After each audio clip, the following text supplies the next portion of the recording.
Oh. Okay, ladies and gentlemen, Vampire the Masquerade Chicago, Vampire Transitioning 5th Edition, episode number 65. I'm not wrong. I don't know. I always get nervous about that. Pretty sure I'm right. I did check. So, we've just lost 2 people. Oh no, Barry's there. He's just popping in and out. Simon's looks like he's nearly ready. Barry, are you just nod if you are playing chase? Did he not? Yes, yeah. Okay. So I have to. I suppose I could put Peter here as well, like so. On standby. On standby. Yep. Okay, cool. So let's do a recap. Who wants to recap? I think Simon should recap. Just to put it on the spot. Where's my notebook? Where's my notebook? Yep, you might need a notebook. So many games in it. We were somewhere. Well, let me jog your memory a little bit. We had a great big battle. We did. And Antheus ate me. And now Gangrel. Gangrel. Gangrel. Oh. And we ended up Yes. at the hippie shop. Right. And yeah, I was sick, lots of sick, but you know, there's other people who had various things going on, quite important things, the loss of loved ones. Right. Right. So perhaps we should switch over to Bells to tell us about. And I got through the worst of the embrace. Worst of the coming through it, and then went to bed because it was daylight. Right. Fair call. All right. How did what was Belle's experience from last session? Bells fought valiantly to try and get Zora back, but at the end it was futile. No matter what Bells could have done, it was there was no way she was going to be able to help her. Literally. So Zora ended up losing. Bells ended up losing Zora of the Valley. Oh no. But there was some strange shenanigans that happened in her bedroom at the end of the session, which was maybe hopeful. Maybe. Yeah. Maybe. She, well, Bells has always been able to see spirits, and it seems that Zora has transcended. She's become a spirit that is able to push things around. Right. And make things light up. Right. So I don't think Bells will ever feel like she's alone. Right.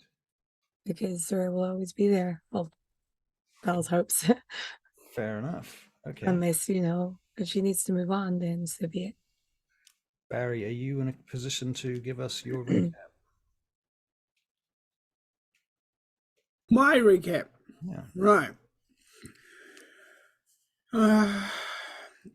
Well, we were, as everybody said, we were literally under attack. Yeah. And we fought as valiantly as we could. Mm-hmm. Zora of the Valley has died, and Chase is feeling a little responsible. He's trying to think how he could have saved her, what he could have done. Right. And of course he had a wonderful conversation with that real humanitarian Al Capone. Right. Who did not help his situation in any way, shape, or form. Right. But he did have a conversation with an Archon, Theo Bell. Yep. And that did help a bit. But he decided to go to the ranch and stay the night there. Right. Fair enough. Okay. Well, the following evening, can you say it dawned? Is that something you can say? The following evening dawns. It dusks. And you awaken in a coffin, Barry. Well, it's a box, technically not a coffin, with Rosa. She has probably been awake for a little bit longer than you, I suspect. Let me just have a look at Chase's humanity. His humanity is 4. Right. Okay, Chase, you need to keep that in mind. That your humanity is 4. So, as far as feeling bad about things go, Chase doesn't typically feel all that bad about stuff, at least not according to his humanity. It may be that feeling bad about this, maybe we can make a conscience check or something to see how he feels about things. Does conscience still exist? No. Just to make a humanity roll. Just a Yeah. humanity roll. I suppose. All right, let's do it. So Chase, that is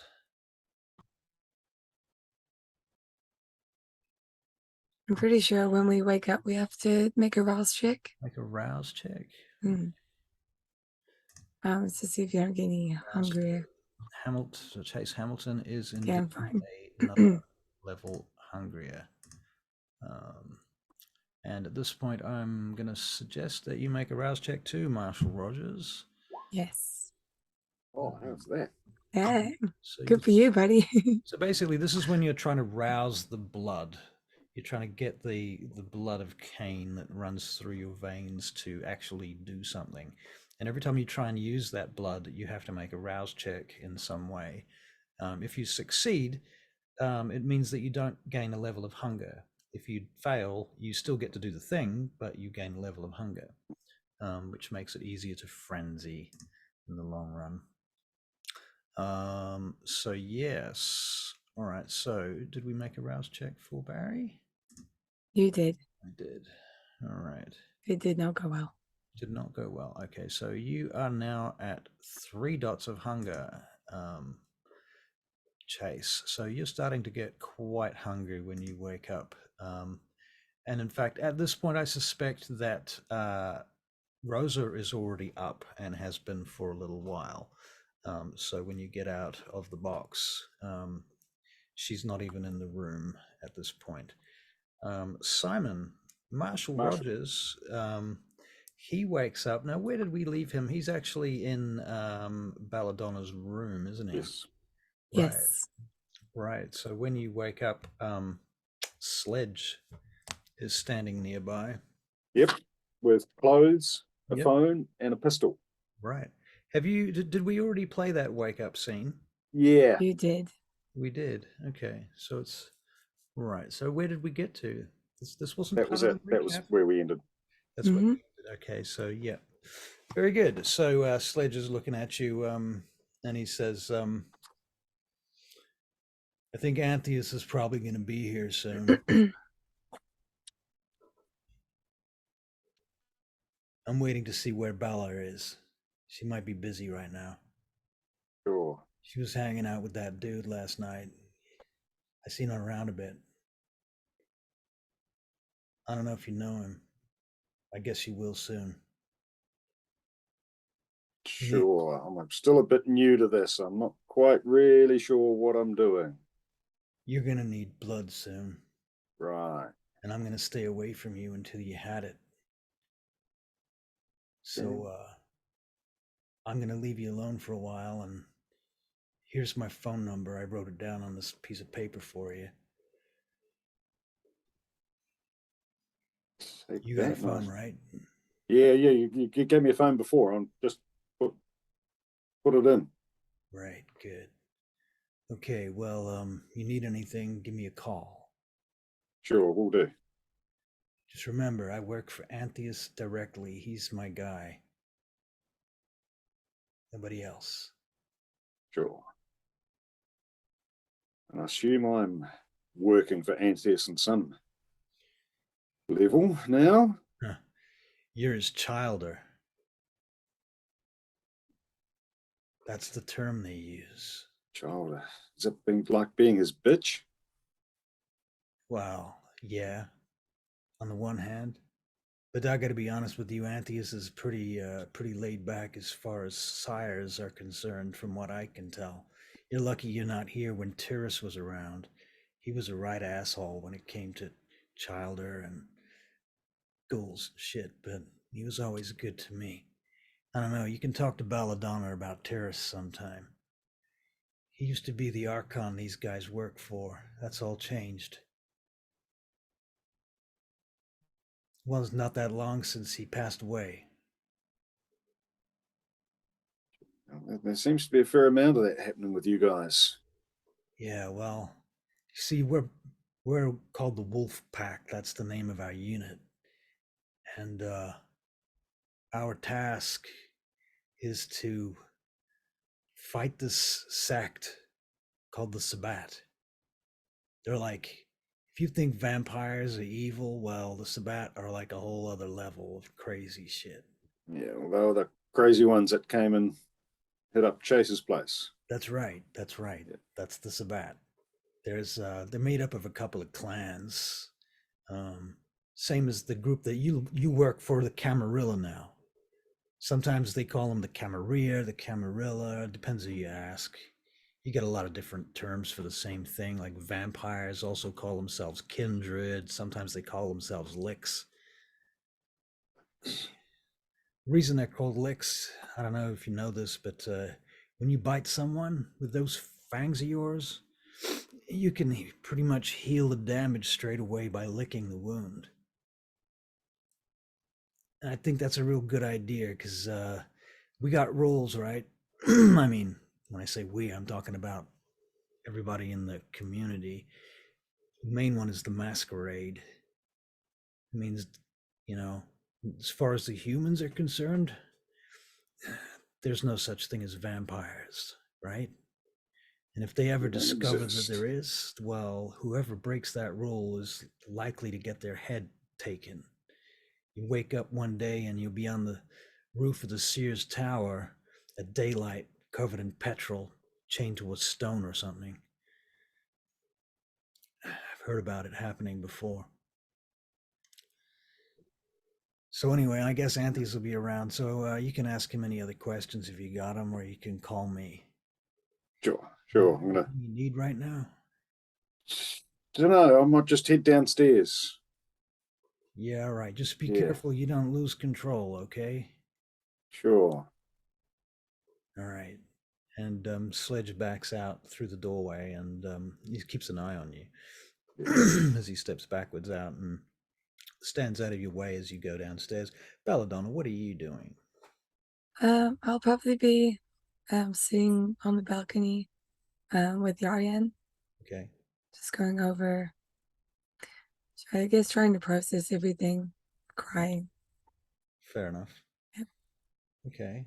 I have my head on his shoulder. Fair enough. So, Belladonna, Yaryan? you have plans for tonight? You have things you must do?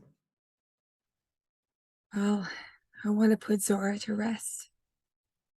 You got I plans don't know. about how to do that? I'm not sure what she wants. Well, we could take her up to the reserve if you wanted to. We got a place up there we could put her. I want to bury her with the Gangrel, all in the Gangrel ranch. Do you know if she has any family or anything like that? Not here. Do they need to be informed? Most likely. And I'll write a something for the people that cared about her on the door, on the window. Who did this, Belladonna? It was the Sabbat, I think. I'm not sure. They were La Sombra. The Sombra. I think the person who did it has died. Right. but there is still more. Well, they're pretty wicked evil, those motherfuckers, you know? I know.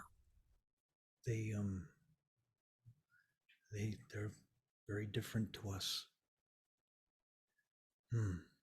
What about the prince? Do you need to tell him anything? I don't know.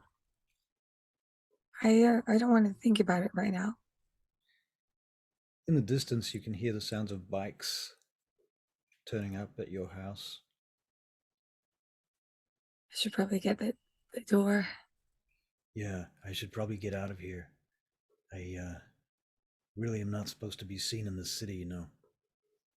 I know. I'm not supposed to. What you and I have here is kind of against the rules, you know. There are no rules with us. Kind of transcends that, right? Mm-hmm. All right, well, I'm gonna disappear. Okay. Be around, okay? I'll kiss him on the lips before he disappears on me. Kisses you back. All right. And he just kind of vanishes when you're not looking. Okay, so Marshall, you come down the stairs from the room down into the shop area. At this point, it's pretty quiet, I'm assuming, unless there's something I don't know or forgotten happens. I have to clean the fountain. Right. So I guess you probably see Belladonna cleaning the fountain at this point. Yeah, I'm sorry about the mess. It's well, you probably remember what it was like. I for do. you. Yeah. I was out in the wilderness and not puking in a fountain. Sledge comes down the stairs just behind Marshall. Yeah, sorry about that. I tried to clean up a bit, but yeah. Thank you. By the way, Marshall, I'm so proud of you. Come here. Oh, Give him a hug. yes. I'm glad that you're one of us. Well, at least I think you are. Yeah, I'm not quite sure at the moment. I'm just a bit strange, a bit weird. Yeah. Just coming to terms with what's happened. Sledge sits down in the top of the stairs and takes out his phone. He just sits there and watches him. So, who did it? Who's your sire? It was Antheus. Antheus did it. Yeah. I don't think he got permission, did he? I think he was concerned how bad things were going and thought he might need some help somehow. Well, I'm glad that you're one of us. It's not going to be easy. I can promise you that. I'll just like pat you on the face. Oh, I've been crying all night, so you'll notice that Bells has like dried blood tears on her face. Yeah. Sorry, I heard you lost a good friend. More than that. I'm sorry. Thank you. You hear bikes pulling up outside. I'll go get the door. Out of game, Chase. Where are you at this point? You He's muted. you'd like to use your bonus action to I'm going to Juggler's place. Juggler's place, Yeah, it's a quick and easy Juggy. meal. the Rose Garden. Yes. And then I'll go back to my place after that. I'm just going to have a meal there. Okay, all right. Yeah, So you're just yeah. going to go to the Rose Garden for a meal. All right. Yeah. Mm. Okay. You can eat whatever. Well, Chase, when you get to the Rose Garden, you have your meal. One of the retainers there, one of the retainers on security comes over to you. Yo, he says to you as he approaches you. Are you Chase Yes. Hamilton? I'm him. Man upstairs wants to talk to you. Okay. And he Lead the way. leads you up the caged walkway that goes up to the gantry above, and then across the gantry to the cage door that opens up onto the upper level, and you come out into a lounge. The door at the back of the lounge is open into Juggler's private quarters, where he often meets people. I think you've been here before a few times, perhaps by now. And you see Juggler standing over there, and he's watching you approach. He puts out a cigarette in an ashtray on the coffee table and beckons you in. The guy with you closes the door behind you. I'll go in. Well, Mr. Hamilton, I've heard a lot about last night. I've had some reports. I kind of guessed you had. What happened? Oh, the Sabbat. Oh, the Sabbats. Mute. The Sabbat. The Sabbat. Well, if you need anywhere to stay, or you want to hire any extra security if you're in Gary, just hit me up. Thanks. You have you got somewhere to go?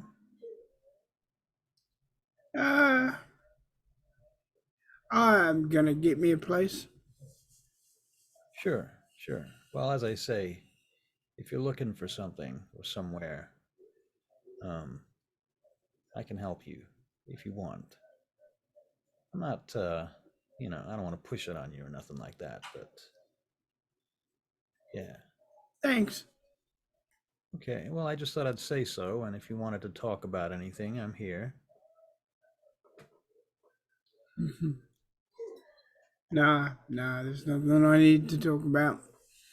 Did you know that there was an Apache helicopter stolen from the U.S. military last week? Well, I think I discovered it, yes. I think you might have, because it's currently been shipped off by the feds. They're getting their noses into this. Oh, that's gonna cause all kind of hell. Yeah, they kind of gone above and beyond the local law enforcement, and they brought in a whole bunch of, agents. We got FBI agents crawling over the city right now. Nice.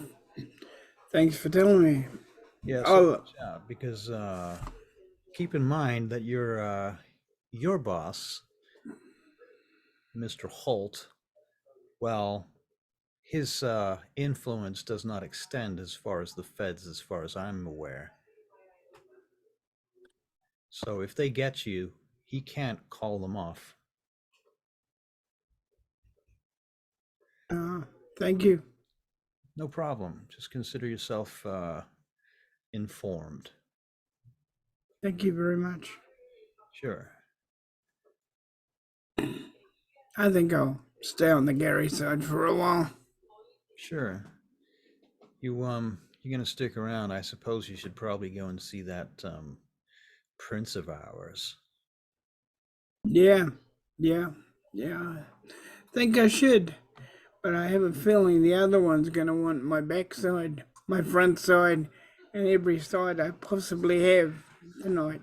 Well, I'm just looking out for you, but you should probably make some kind of report about all of this shit. I mean, as much as I don't like your boss, I probably think it's important that everybody in our community right now is aware of this incursion. It's pretty major and it's pretty far-reaching for everyone, anarchs and elders alike. Yep. I've already figured that out from what you've told me. Sure. But, don't be surprised if you see me up on the safe tower. Well, I'm not planning to go anywhere near that goddamn forsaken hole, so not likely. But if I hear a report about you up there, I won't be too surprised. Oh, well, if that happens, I'd just like to say it was nice knowing you, bro. Nice to know you too. and keep safe, okay? I'll try. You got everything you need. Yeah, I've got money. I've got to check on my my retainers. But apart from that, I'll manage. If I Good. need your help, I'll give you a call. All right, sure. Okay. I'll Okay. see you around then. See you around. And they lead you back out. Out of game. I'm busting for a pee. I'm so sorry. I'm gonna go and run and come back. So, Rosh, Let's get a glass of water. So just hang on. very good. It's fine. Everyone can go. It's fine.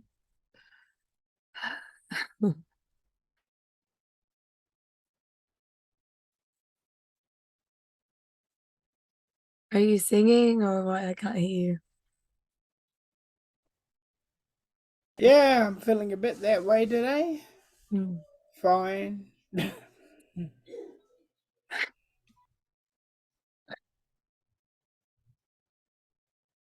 Can you hear us?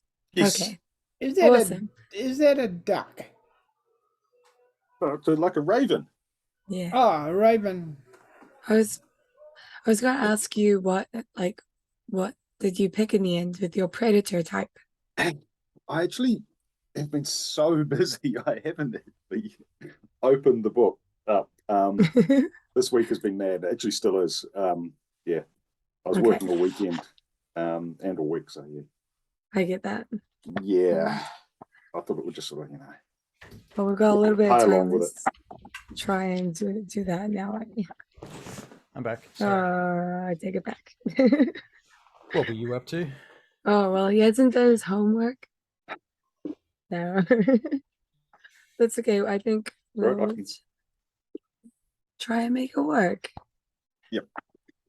All right. Well, you guys who are back at the High Priestess, there's a knock on the door. I will be at the door, ready to open it. All right. Well, Antheus is there with Randy and Jackie. Randy and Jackie are sitting back on their bikes, talking to each other right now. They seem to be in some sort of heated debate about something. I don't know if you've got heightened senses or if you care, but Antheus steps up to the door.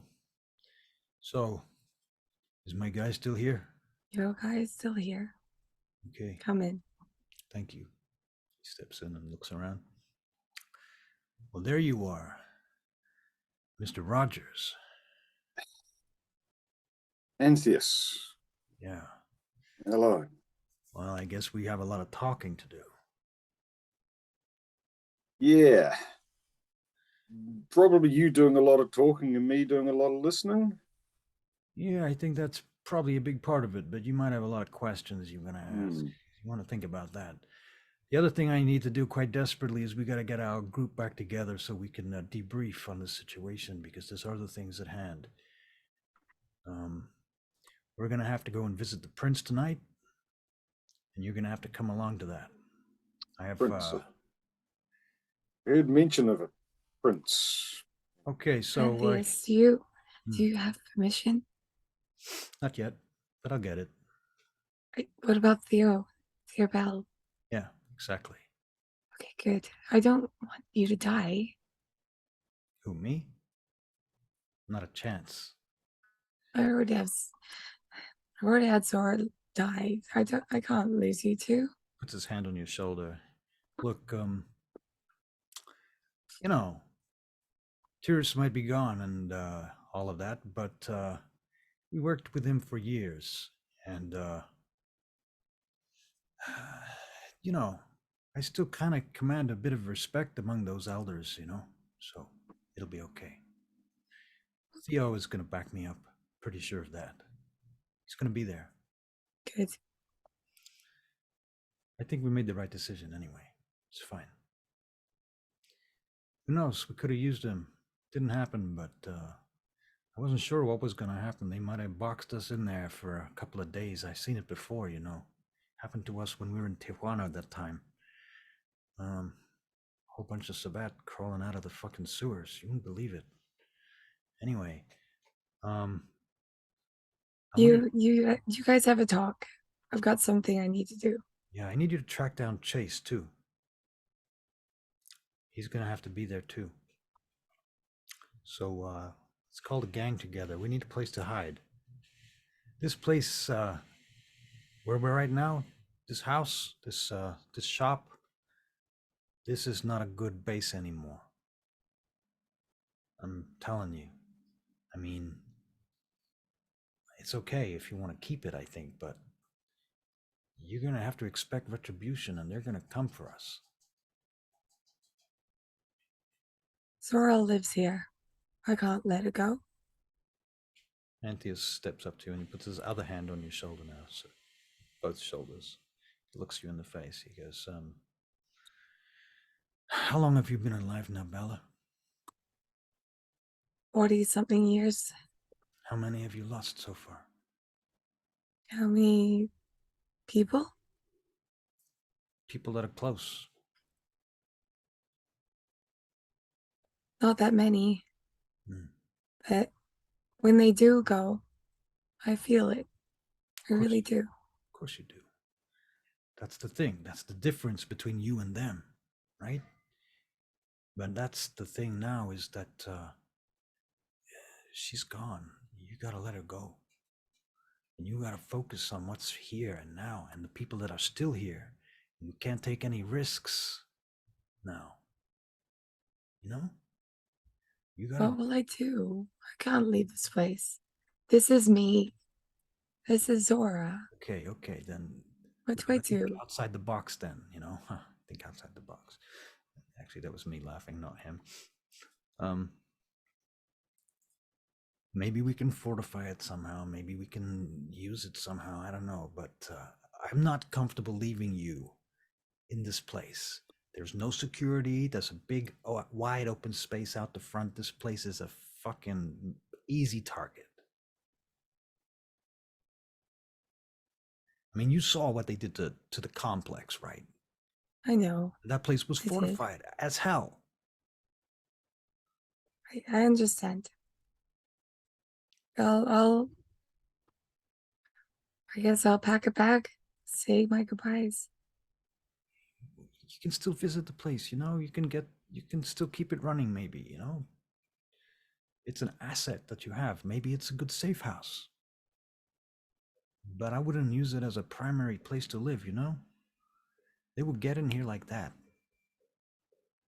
I mean, the door wasn't even fucking locked. Come on. It's always open to Gangrel. Right. Well, that's the other thing we got to do, is we got to introduce our new friend here to some of our clanmates. Roser. The others. Loyal. Right? Yeah, that's a great idea. I'll go upstairs. I'll clean myself up. I'll make some arrangements and right. get going. Now, the other thing that you can do right now is talk to Inyanga. More than anything, I want to see Inyanga. Why don't you ask her for a clan meeting? Okay. Maybe we can do it out at the ranch. It's a good idea. Okay. Maybe this would be a good time to, bury Zora, or You want to bring her body? I need to have a chat with her first. Okay. Well, you do what you got to do, but we do need Chase over here as soon as you can get him. Okay. Maybe I will. The ranch too. I don't know. Ask him where he's at. I'm gonna make an appointment with the prince. I'm gonna aim for like 12 o'clock. Okay. Perfect. Okay. He walks past you. I will go and I'll go upstairs and make a phone call, as well as like Clean yourself up. Yeah, clean myself up to Chase. Chase, your phone rings. Where are you right now? I'm calling up. Oh, she won't get anything because I'm calling up my retainers. Okay, so you get a message. You get your answering machine. Yeah. Okay. Do you leave a message or? I'll send a text. Okay. Saying that Chase, we need we need you here, and we're going to the Gangrel Ranch if you want to meet up. You're an honorary gang. Well, you're an honorary G. These were G. All right. Yeah. An OG, an HG. All right. All right. Fair call. Okay, so Chase, you call up your retainers. Make sure they're all right. Okay, so Jimmy and what's her name, Jules, they have retreated to what was the other Vincent's house. Vincent, who left you the house's house. Yep. So they're back at that ludicrous mansion that he owned. Okay. And they're trying to make sense of everything from there. What you do find out from Jules, in fact, you can talk to her if you want. Jules, give me a rundown. So, okay, so the aftermath is basically this. The complex obviously is of no use to anyone, but it was insured, so there's quite a lot of money to be had there. We can make some recovery in some way, but this is unfortunately, there is a bigger problem right now. We have federal agents who are crawling all over the place, and they have, I have to tell you something, they've been inside and they've checked the records, they've found evidence, I suppose. I can only assume what they've found at this point, but it's going to be a problem because there's things in there that they really shouldn't know about. Some of our operations were not exactly, above the boards. So I'm expecting a bit of trouble in that respect. I'm not sure what you want to do about it or how we're going to approach it, but at least there should be some fire insurance. I had a number of other things. The choppers were insured, but I'm not sure if we're going to get all of the money because it was a very strange set of circumstances. And if, of course, there's any kind of litigation or any kind of federal cases brought against us, they may well freeze the assets related to the company, in which case we'll have access to only what we have as backup funds. And I do have some funds in Zurich that we got from my previous domitor. But that's also currently not as easy to move. It's on long-term financial investment. So it's going to be probably months before I have access to that. What you still do have, though, is there was, well, this is one of the problems. There's a vault at the complex. It has quite a lot of gold in it. I'm not able to tell whether or not the feds have gotten to that yet, or if they found it. It was hidden, of course, but whether they can find it, whether they can break into it is another question. If we can get that gold out of there, then we could possibly refinance everything, but it's going to be a problem. That's all I can say. Jimmy is okay. He got out of there. He suffered a few abrasions and burns, and he's got a broken ankle right now, but I think I've just been waiting for you to see him. I think you might be able to fix it with your special healing powers.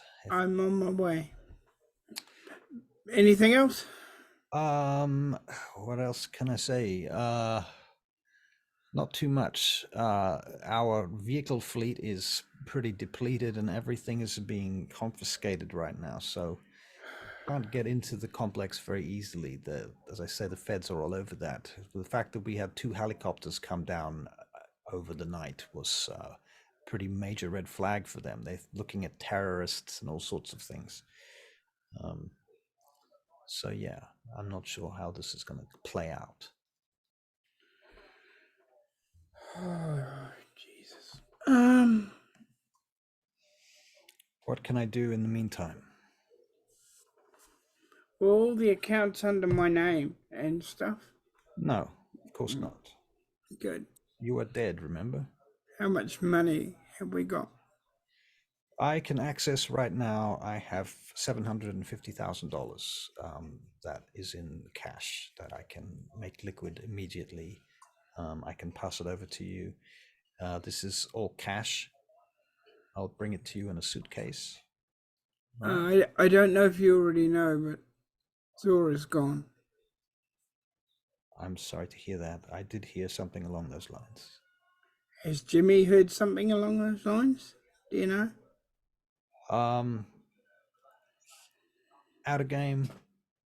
What's the game? What's the group consensus? Does Jimmy know?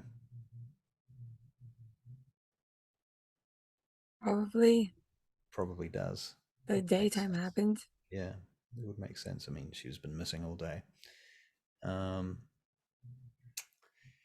Yeah, I'm afraid he does know. He's taking it quite well right now. Okay.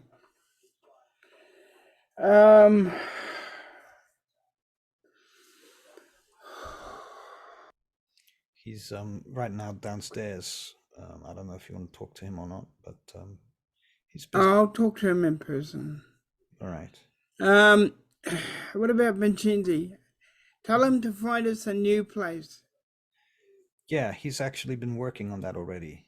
Okay. That was the first thing he started to do. He's funny enough, you know what? He had a list that he's been keeping for weeks.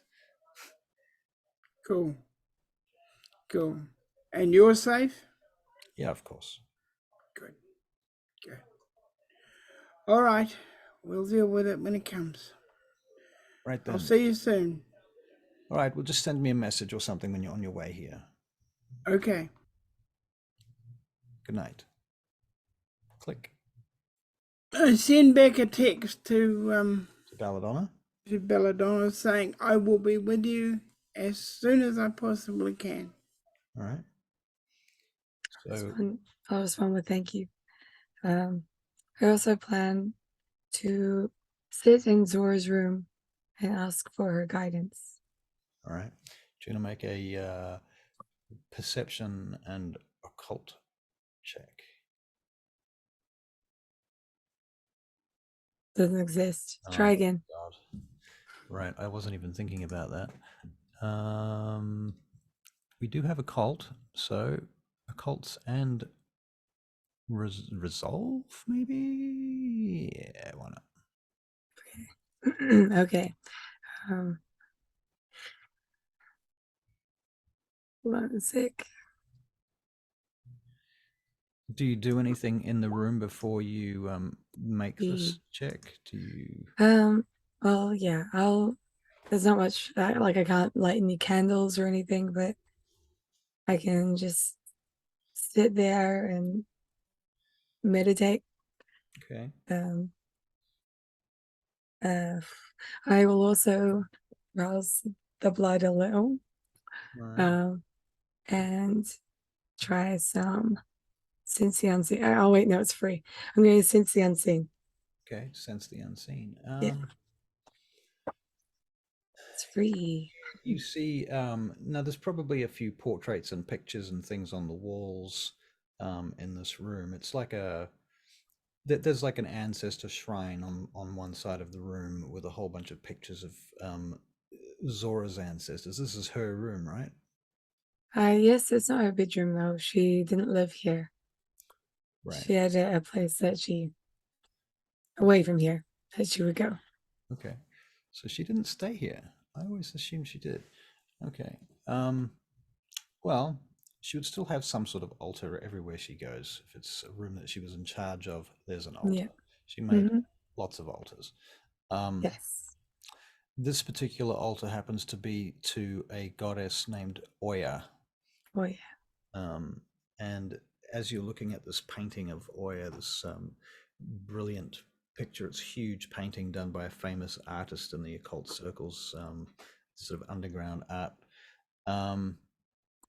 You kind of see, you know how when you stare at something long enough, it begins to transform, and you start to see the face and the eyes. You feel like they're looking at you, and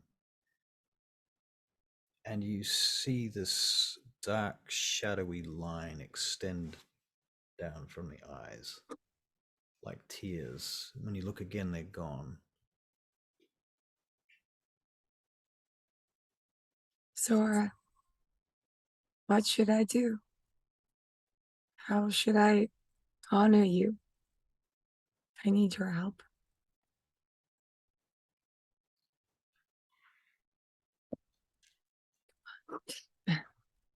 Give me a hint.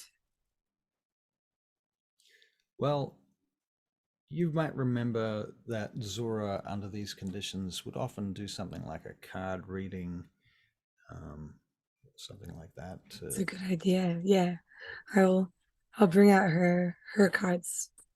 Okay. How many? Guide me. How many cards do you pull? We'll do 3. Okay. Yeah. Very well. The very first card that you pull is the Tower. The second card that you pull is Death. And the third card that you pull is the Hanged Man. All trumps, all major arcana. And with your fairly good occult check, you interpret that as this war has led to a transformation which has left her in a situation where she's between worlds.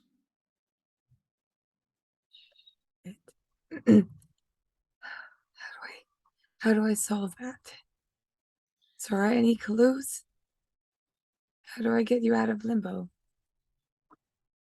I'll draw a card. For every question that I have, I'll draw a card. All right. Do you have a tarot deck on you? Yeah, of course I do. Of course I do. Well, the Thoth card, sorry, it's here. Use whatever deck. You can pull the cards for your questions, and I can tell you what Zora might have said about them. Okay. Based on your knowledge of her and your friendship with her over time. Okay, well, this one is how do I free you from limbo? Okay. Page of Wands. Right. Okay. So, so what you would know from Zora's point of view is that Wands represents fire and will, and the page, also known as the Princes, is air. So this is the airy part of fire. Air being communication. So it could be, on the one hand, you might think of something along the lines of, you remember the fire and the candles the night before, and maybe that there's some sort of something you can use fire with, or maybe it's about using fire to, I mean, I'm just sort of thinking about what the sorts of things that your character might connect immediately. Fight, this fight that you had with the Sabbat, maybe taking the fire to them might give her some sense of release. Fighting back, maybe, something like that. And also the idea that you can potentially communicate across the worlds using the flame of the candles that she seemed to have some small amount of control of the night before, at least, on that one moment. Yeah. I'll leave you with that to think about for a minute. I'll go back to Marshall. So Marshall, you're there with Antheus. Antheus makes a number of he makes a number of phone calls, and then he comes back to you. What do you do in the meantime? Anything in particular?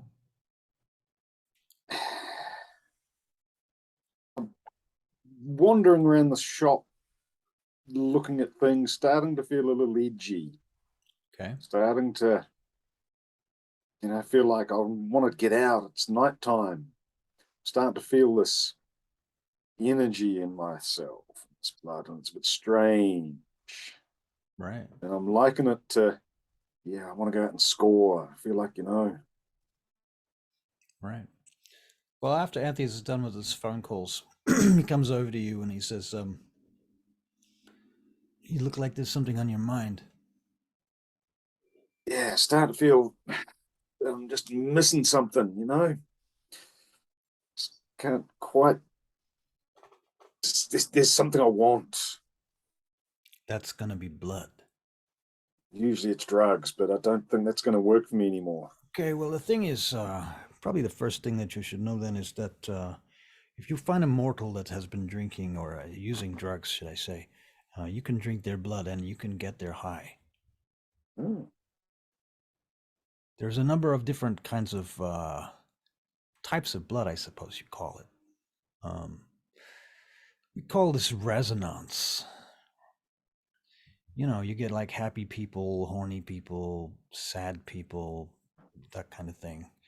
And depending on what kind of blood you drink, you can use that to fuel your powers.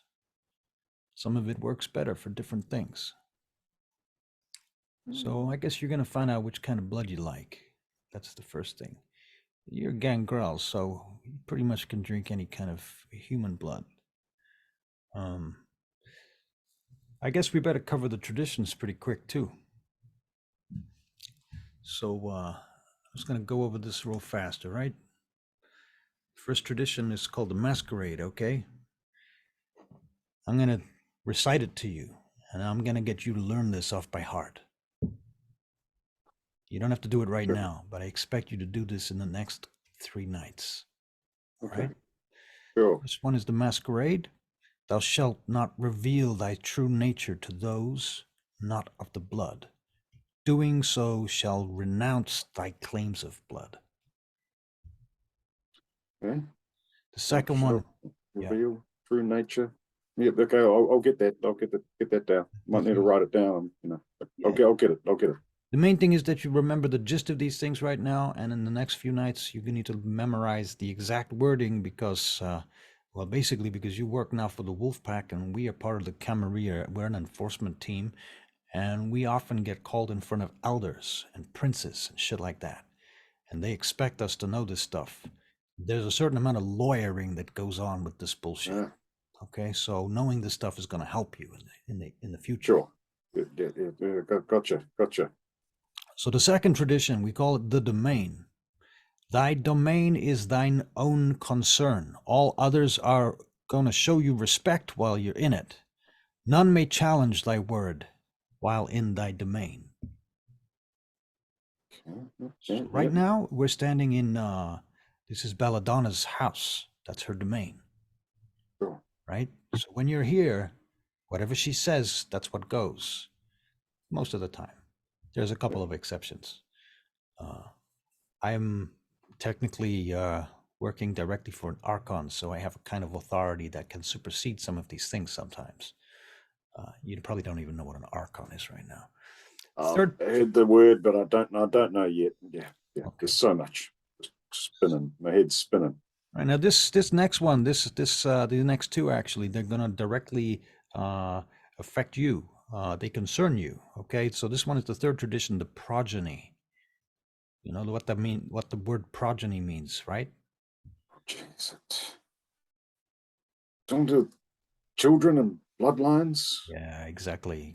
Okay, so thou shalt only sire another with permission of thine elder. Now, I just did that without permission.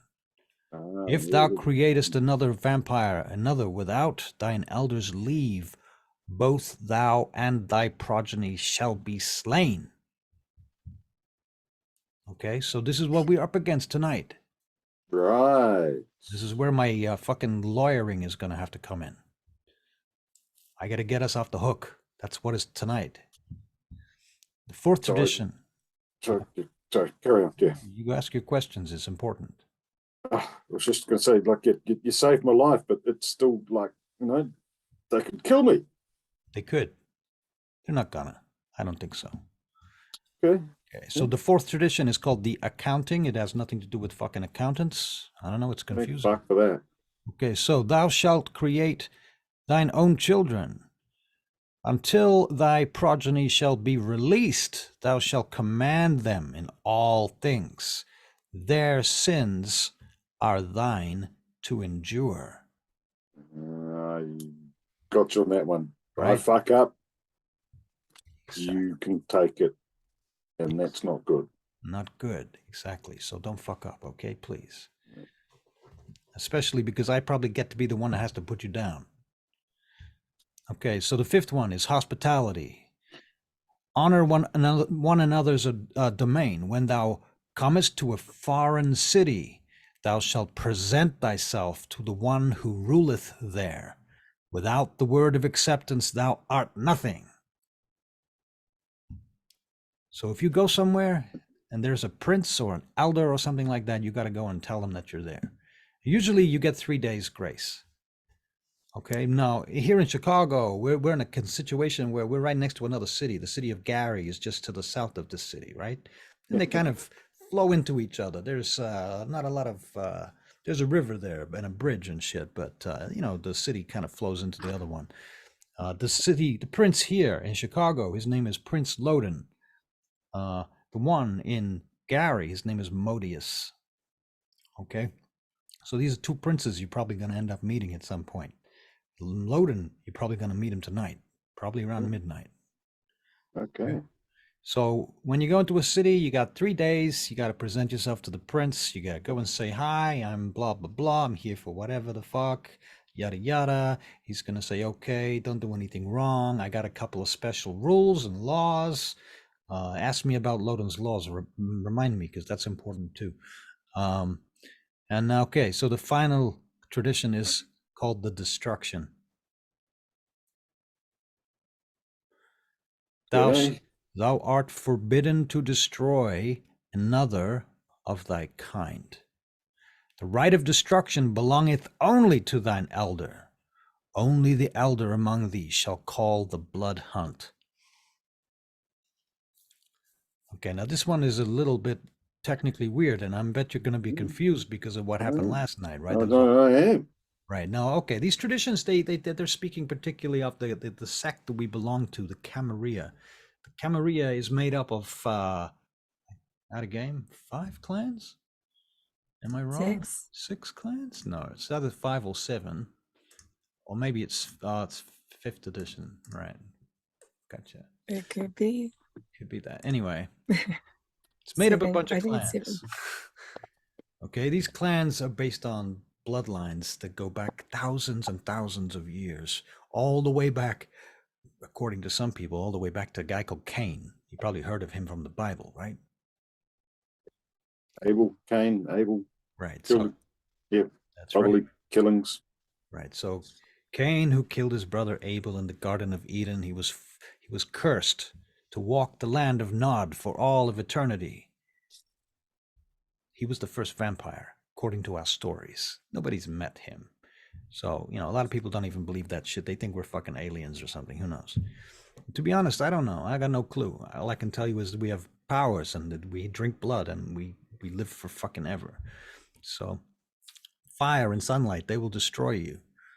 All right. So, as far as the destruction is concerned, you basically, if you meet another vampire in the city who is part of the Camarilla, they're not a Sabbat vampire, you're not under threat, you don't kill them.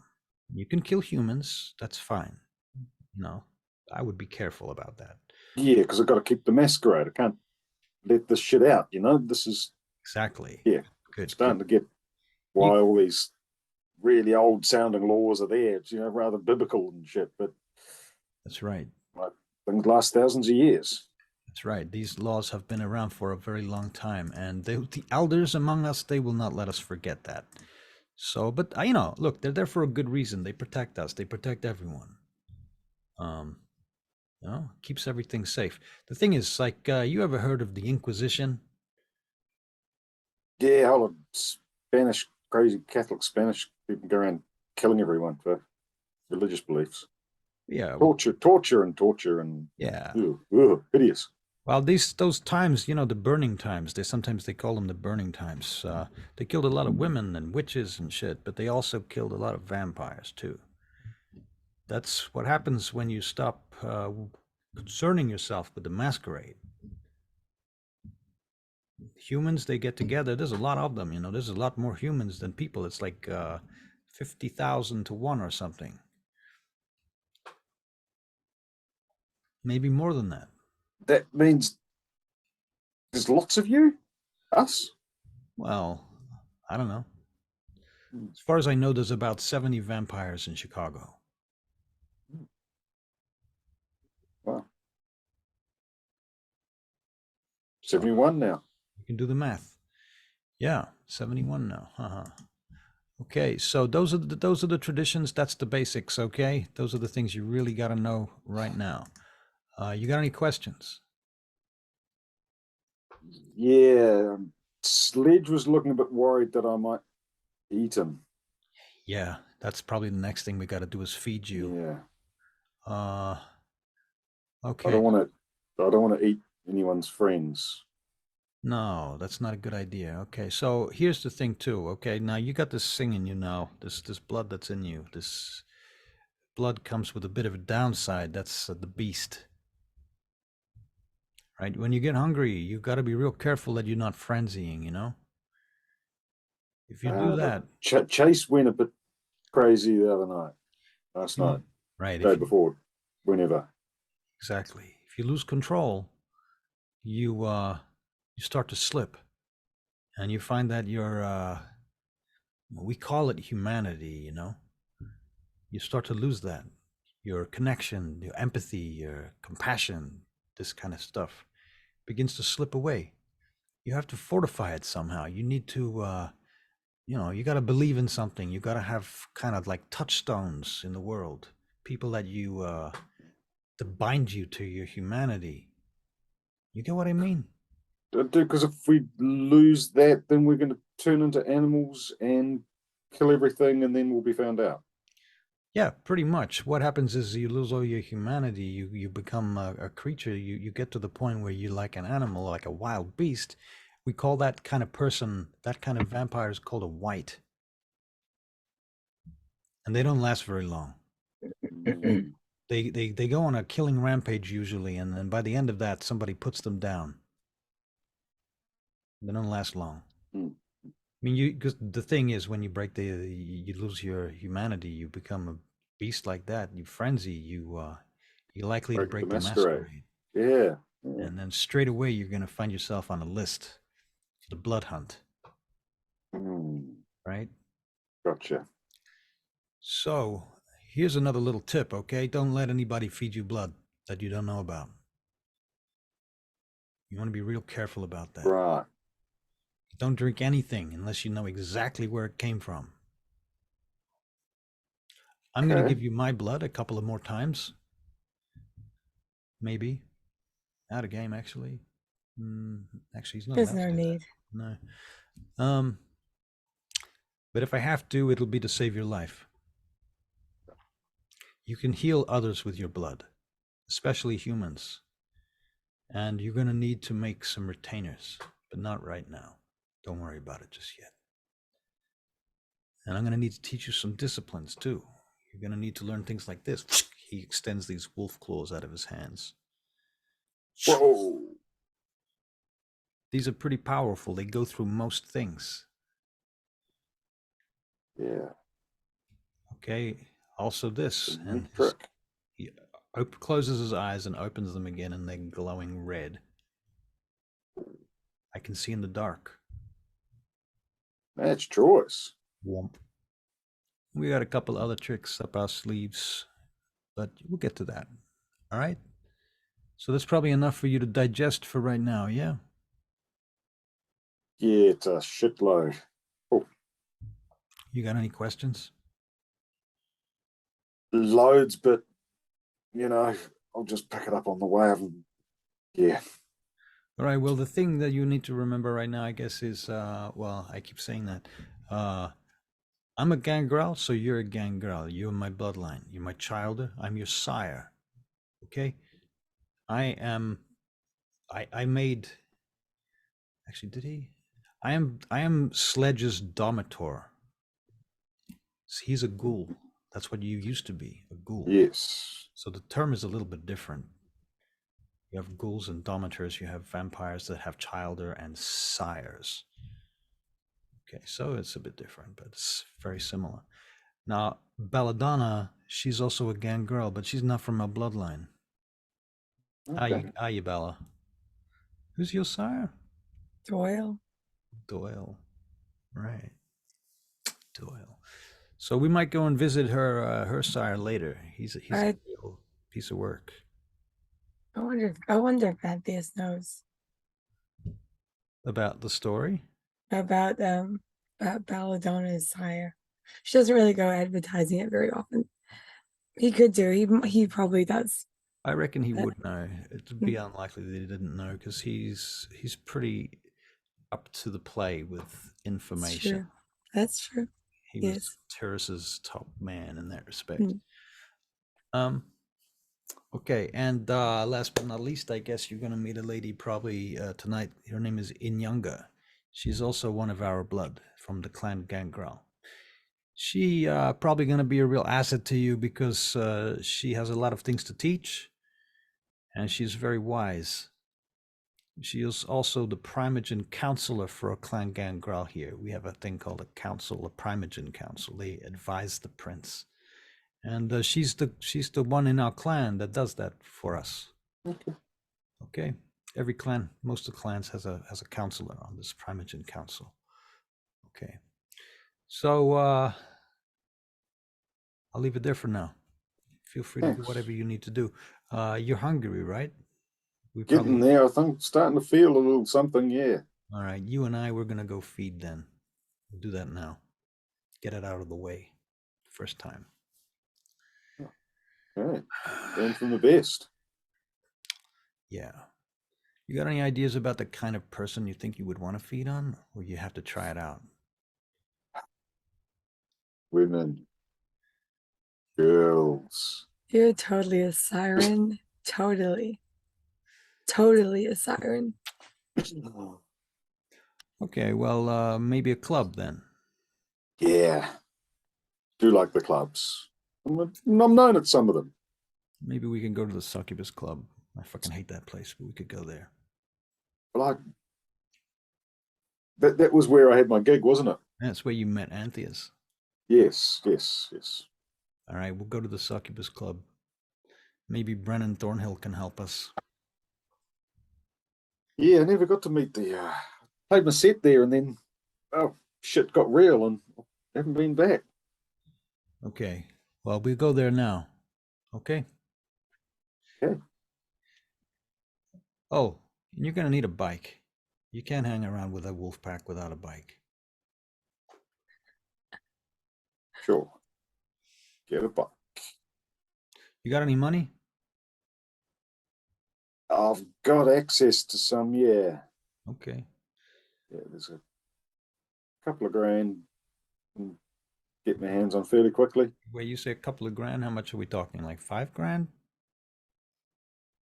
Maybe up that much. Not quite sure what I've got at the moment. He goes into his satchel and pulls out a couple of stacks of cash, hands them to you. That's $10,000 to get you started. Thank you.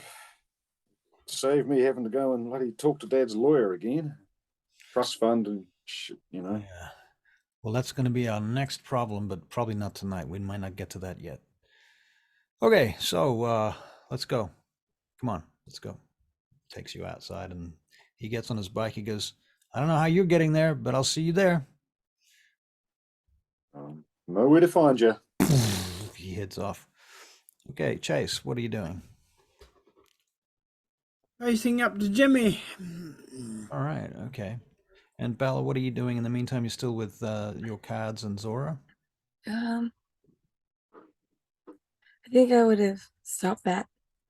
Okay. I'll ask her to help me out. Well, to join me as I make an apology letter, just something to write on the window because she had a lot of people that would visit her for readings. It'll say something like, to all those who loved her, Zora is no longer alive, or something to that effect. Right. My condolences, and if you want to leave flowers or anything for her, I'm sure she'd appreciate it. Her spirit will always be here. Okay. Very good. Okay. Put that on the window. Stick it up. Okay. That sounds very nice. Very lovely, in fact. Okay.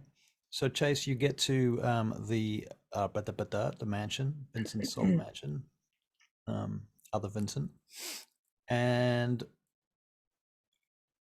Jules comes out and opens the door when you arrive. Did you text her before you got there? Yep, I would have. Yeah, I thought you would have. Okay. So she's there ready when you come in, and she opens the door, looks around, and brings you in. So Jimmy is he's downstairs in the garage right now. He's working on the Jaguar that Vincent left here. He's just messing around. I'm not sure if he's actually doing anything useful, to be honest with you. I think he's just Okay. keeping his mind occupied. Yeah. All right. I'll see you in a minute. All right. I'll just be waiting up in the kitchen then. All right. All right. Have my phone with me if you need me. Okay. All right. So you head down to the garage, and you pop in. Are you going to go in noisily, or are you going to go in? You're going to knock. I'm gonna kind of knock on the door. You know. Yeah. Here. Just a minute. Damn it. And he opens the door holding his head. Are you okay? Chase. Yeah. Oh, yeah, just banged my head. I can see that. The bonnet to the Jaguar is open, and you can smell the blood on his head. Actually, at this point, he's cut himself slightly. Okay, you better do something about that. Yeah, it's my head, and did Jules tell you I broke my ankle? Yeah. Well, we'll just have to fix that up, won't we? Yeah. So, Chase, what's happening now? Are we leaving, or are we gonna go to another city or something? Why don't we go back to LA? LA and join the Sabat? Sabat aren't in LA. They're in New York. Oh, they'll be in LA someday. Why don't we go to fucking Rio de Janeiro or something? Let's get the fuck out of here. This place is hot. Anywhere we go, those bastards are gonna be there. You don't reckon we can find somewhere where there's none of them around, you know? Well, there's a place called, Never Never Island, but I never found that island. You're being funny now. No, I'm not being funny, Jimmy. I'm being a bastard. Because I don't know how to say sorry to you. Oh, you don't have to say sorry, Chase. It's shit happens, man. I mean, this is not the first time, and it's probably not the last time either. You know, it's sad. It is. It's very sad. But we gotta keep moving, Chase. We can't just stop. There's too much going on. There's too much at stake. Did you know about the feds? Did they tell you? Yeah. Yeah. I'm trying to look into that. I'm trying to get the names of some of their agents so that we can maybe we can infiltrate or check them out or something. I don't know. We'll see what they're up to. But they got offices downtown in the Loop. There's an office there, not far from the Sears Tower actually, where they brought in a whole bunch of new agents today. Yeah, they came down from Quantico. Quantico. Yeah. Yeah. There's also a federal aviation. What do they call it? The at a game, aviation accident investigator people. Yeah. It's the FA. NTSB. What? That's a bank. No, National Transport Safety Board. In America? Yeah. Isn't the FAA the Flight Accident FAI Accident Investigation something agency? I don't know. NTSB. I'm going to Google it. Why don't we just say, Marsh, Simon is right and you're wrong. LOL. Because I worked on a movie that was about this exact thing once, and I'm sure of myself.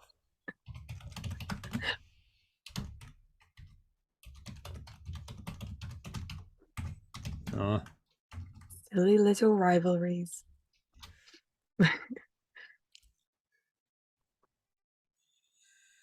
mm-mm.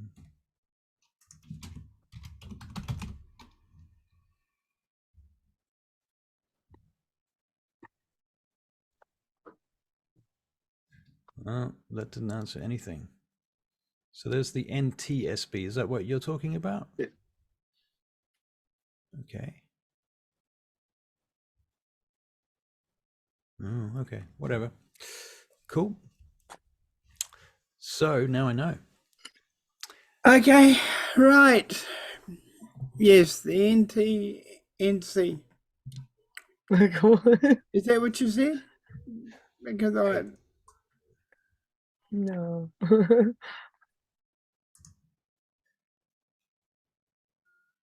There is the FAA. I'm not entirely wrong. okay. Right, now Hmm. we've established that everybody's right. Can we? Everybody's right. Yeah.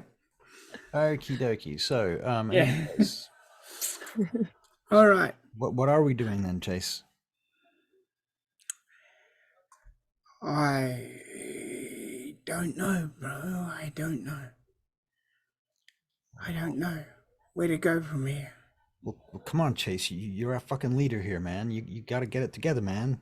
I mean, I know that this is probably a big loss to you, you know, and you're probably really hurt inside. But you got to get it together, Chase. You got to pull it together. You got to lead us, and this is a time of crisis. You need to know. I need to know. Okay. You got to make a decision now. I mean, we can't just hang out here waiting for those fuckers to come back. You know, they're probably gonna come back. Oh, they're going to come back. People like them always do. Well, yeah. So what? And we're going to be ready for them. Okay. Because Well, yeah. we're making a new home. That's what Vincenzi's looking for now. Yeah, I know. Vincenzi's been looking around. He's found a couple of things. He's got a couple of things on the go there. Okay. Any place you really like? It's a little bit too soon for that. Okay.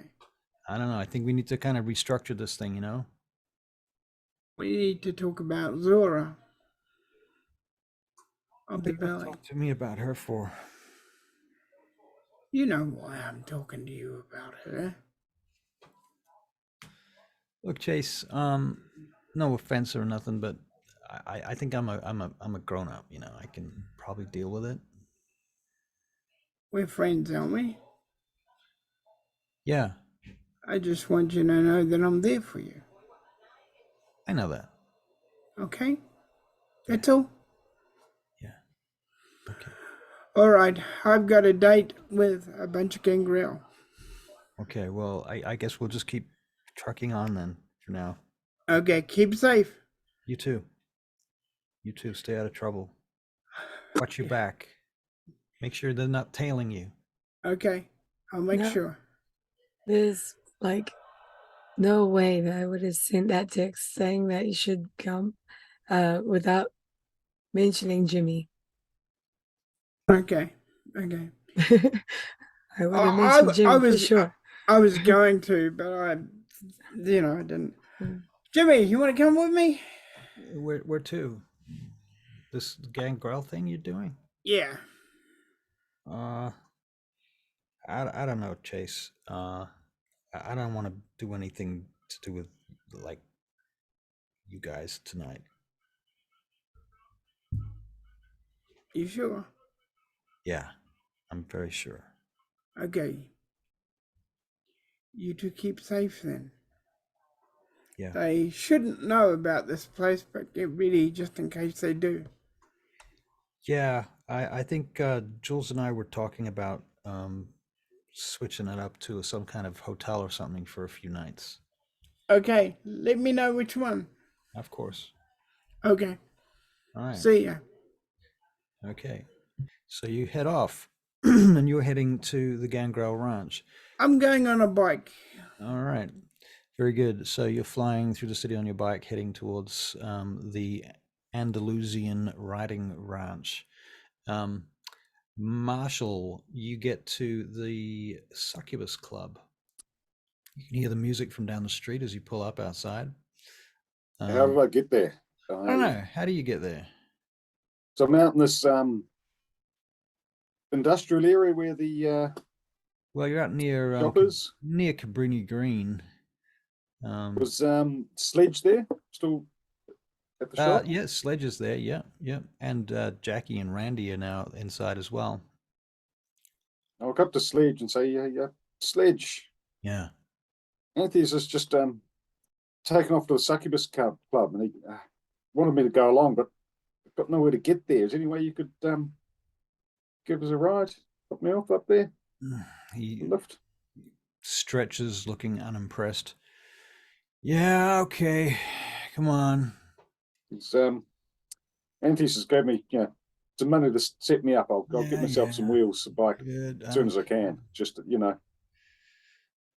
in the fucking middle of nowhere out here. Yeah, yeah. Come on. Get on the bike. You're on the back. Boom, boom, boom, boom, boom, boom, boom, boom, boom, and off you go. Okay, so you do get to the Succubus Club, and Sledge sort of pulls up out the front, and he says, "Give me a call if you need me again, all right? Will do. I'll be around." Thanks, mate. Appreciate it. You're probably going to be heading over to somewhere else soon anyway. I suppose you're going to need a... Can you ride a fucking bike? Out of game, just what experience would he have had? How many dots in drive do you have? At least one. Drive. One, yes. But I think I would have had experience on like an off-road motorbike, Right. being wealthy and Right. that's the sort of shit they do. Yeah. Makes sense. Yeah. Okay. Well, he sighs and he takes the key out of the bike. He goes, "I'm going to lend you Black Beauty for the night. And if you fuck up this bike, you're going to wish you were dead." I won't let you down, mate. Thanks, I appreciate it. Gives you the key. It's a nice bike. "I'm going to stay here outside and keep an eye on it until you come out of that club and you're done with it. And then you can take it wherever you're going to go and get it back to me by the end of the night, okay? Yeah. I'm going to need it when the sun comes up." Sure. Might ask you a favour about getting me one, because ain't too many bike shops open at night. "You want me to get you a bike?" Yeah. Okay. I can do that. What kind If of you bike? need the cash, just ask Anthony's. Gave me a bunch. Don't worry about the money. We'll figure that out later. What I want to know is what kind of bike you want. You looking for something heavy, something light, fast? Light and fast, but not. Kawasaki. He goes through a list of bikes. Yeah. This is 2000, isn't it? Yeah. And he is a mechanic. He's like a motorcycle mechanic. That's what he does best. So he knows bikes. Yeah. They're like a Ducati. Okay, I'll figure that out. About a 600. You know what? I'm going to head over to the Dali Plaza right now and see if I can find something in there. But yeah, you look after this one. Will do. Won't let you down, mate. Thanks. Appreciate it. Adios. Okay, so you head into the club.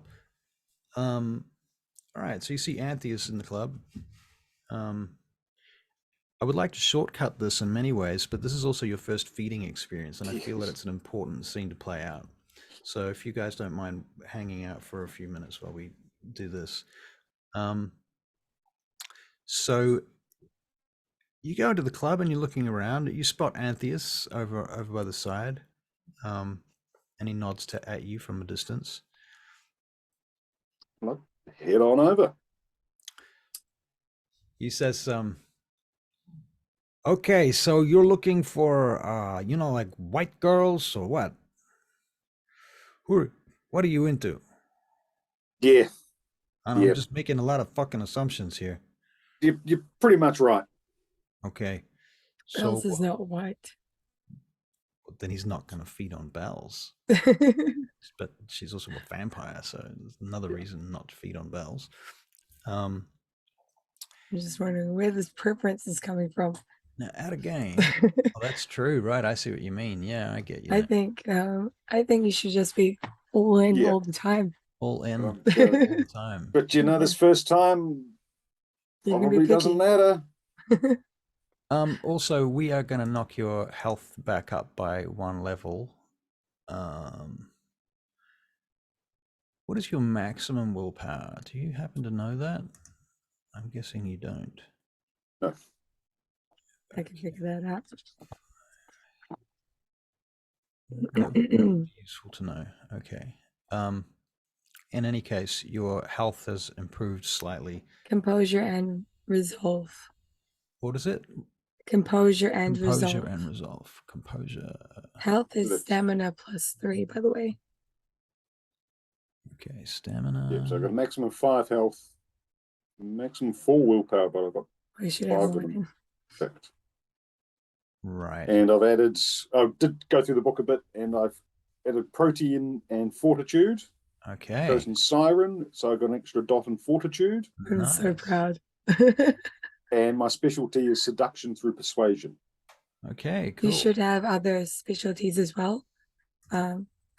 If you have any specialties in academics, craft, and performance, and science, you get to pick one for each of those, and you get to pick one just randomly. So you've got lots of options there. Yep, I'll figure that out. My roll 20 Yeah. was crashed. Yay. Okay, Good. so anyway, why don't you make a seduction check to see how that goes? So it would be like charisma and seduction. Is that a thing? We can do that? Hang on. We can Yeah, my roll 20 just your roll 20 is crashing as well? Yeah, same here. Oh, really? Oh no! Has the whole site just decided to crap itself? Where will we be without roll 20? Okay. Well, why don't you roll me make it 5 dice just for now. We'll just call it 5d10. Roll 20 is not reloading. Yeah, it's slowly reloading on my end, but it's really kind of. Did you pick like? Here it is. Did you say persuasion? Oh, here we go. Seduction, if possible. But seduction is a specialty in one of those. Right. Okay. So, do you want to take that as a specialty, Simon? So I've got seduction, persuasion. Okay. There So you go. Seduction, persuasion. Okay. So it's something plus persuasion, plus you get 1 dice if you're doing seductive things. Right. So it's charisma and persuasion plus a dice. Plus 1 to your dice pool. Yeah. Right. So I go.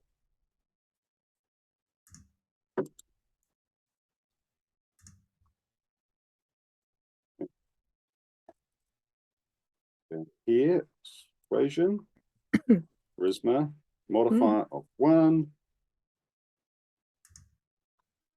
Okay. Wow. That's like 4 successes. If 2 in a total of 2 criticals. 2 criticals. Okay, so 1 normal crit and 1 oh, you missy crit. 1 hunger crit. Missy crit. Okay, so that means that you betrayed. I love it. Slightly. The beast wins this one. Right. So how would you describe that? You're using the beast to persuade your target to follow you to a darkened booth or something like that, or into the bathroom? Yeah. Where do you intend to make this feed? I assume I've still got, do it like an animal. I would have emptied my pockets when I had the clothes changed, because my other ones are full of blood and bullet holes. Right. So I've got a bag poke in my pocket. So I'm going to find a a rather messy looking drunk chick, Okay. and say, "Hey, I've got some coke. You want to go and do some coke? It's really good." All right. She's keen on that idea, and she follows you in. And I think as you're getting close to, getting her by herself, you sort of bare your fangs a little bit too early, a little bit too quickly, and she sees them, because you're a little bit too hungry and a little bit, Inexperienced. enthusiastic. And so you pop out your fangs and she screams, as you go in for it. Did you say this is whereabouts exactly? Would you like to describe the spot where this is happening? Oh, we're heading into a toilet cubicle, because that's what you do. Okay, so toilet cubicle. Okay, and there's a bang on the door of your toilet cubicle, and you can hear a couple of women outside the door going, "Hey, what's going on in there? Is she okay?" Yeah, we're fine. We're just having a line. You better fucking leave her alone, man. It's all good in here. It's all good here. You okay, miss? Are you okay? And right now, okay, well, so you've unbitten her in order to speak to these guys, which has the result of her screaming now, because she's no longer under the ecstasy of the kiss, which only remains whilst you've got your fangs in her, and now she's bleeding from her throat. Right. Right. I clamp my mouth over her mouth. Okay. Try and stop the screaming now. All right. At that point, then, let's make a. The siren is perfect for it, Marshall. It's like I'm not doing a very good job of this one. Gonna get messy. Gonna get messy. Well, it was a It'll messy. get better. Maybe. Let's see. Can you make a strength and I'll make it brawl. It probably should be athletics though. I guess it's just a straight up strength check. You don't have any athletics. No. No modifier. Yeah. Like one success. One hunger success. One hunger success. Okay. All right. She breaks away, pulls away from you. She's remarkably strong, given that her life is in danger, and she's now got adrenaline pumping through her veins. That was the big line of coke she had. The big line of coke that she's just had, and now there's bashing on the door, and people are yelling, and you hear someone trying to climb up over the next cubicle. They've gone in there, and they're like putting the seat down and climbing up to look over the top. Okay. I'm going to try and get the hell out of there without, Okay. breaking, showing my fangs or anything that, like I am. All right. This chick that you've just fed on a little bit, she manages to shout out something along the lines of, "He's got fangs, there's something going on with this guy, he attacked me." And the woman over the top jumps back down as you push the door open, and you see there's like 2 or 3 other women there. Some of them are doing makeup and lipstick and so on in the mirrors, and one of them is standing there with a fucking taser, and she goes, "You back the fuck up, man, back the fuck up. We know what you're up to in here. You were attacking that woman, right?" No, we're not. We were just, she was into it. She's like, "He was attacking me, look." And she comes out with this blood gushing out of her throat. Wow. This chick steps up to you and she's just going to try and tase you. I was going to flash my red eyes at her. Oh, you got Gleam of Red Eyes? Whatever it's called these days? Protean. Yeah. Okay. You get to pick one or the other. Right. So it's Red eyes or Weight of the Feather. Eyes of the Beast. Didn't you give me like... Sorry, Eyes of the Beast or Weight of the Feather. He's already got Weight of the Feather, doesn't he? Yeah, because you gave that to me. But like, because you've just become a vampire. Right. I don't think you keep them when you become a vampire, you get to decide what you want to do Right. So with this is these points. right. So what do you want? Do you want red eyes or Weight of the Feather? Yeah, you're in control now. You're your own Eyes of the vampire. beast. Eyes of the Beast. All right. Well, okay. So you gleam your red eyes at her, basically. Yeah. Okay. Can you make a? Ooh, I actually will look that up. One sec. Let's go manipulation and intimidation. You get 2 bonus dice. For this. For intimidating. Okay. For Eyes of the Beast. You Intimidation, can add 2 dice. manipulation, Yeah. Yes. 2. Wow. 2 green successes. Oh, what? No, sorry. One. Yep. One automatic success, but it was a hunger success. Yep. Okay. All right. So bang, you gleam of red eyes, and they all suddenly step back, and one of them's like, "They're just fucking contact lenses." A couple of them are backed off though, but the one with the taser, she's there and she looks quite nervous and she's kind of scared of you, but she's like, "I ain't going nowhere." I am going to just grab the taser out of her hand. Okay. All right. So do you want to make a strength and a brawl check? Now, remember that if you want to upgrade your strength a little bit, you can pump blood by making a rouse check to do that, I believe. Yeah. Oh, I'm not wow. Your quite hunger is there. already at 5. And that's with 1 success, 1 hunger success. Okay. So you frenzy, I think. Because, well, should we make a frenzy check? Can you roll me a frenzy check? Down the bottom. Yep. Hmm. Willpower 5.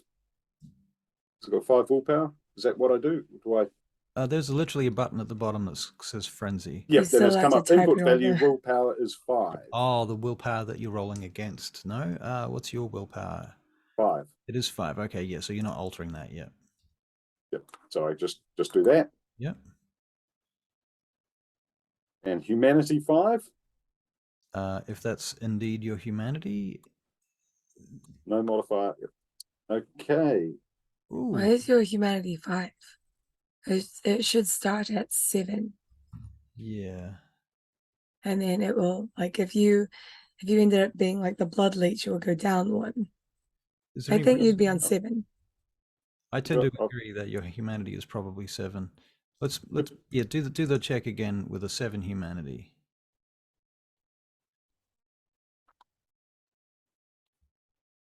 Didn't pick that up.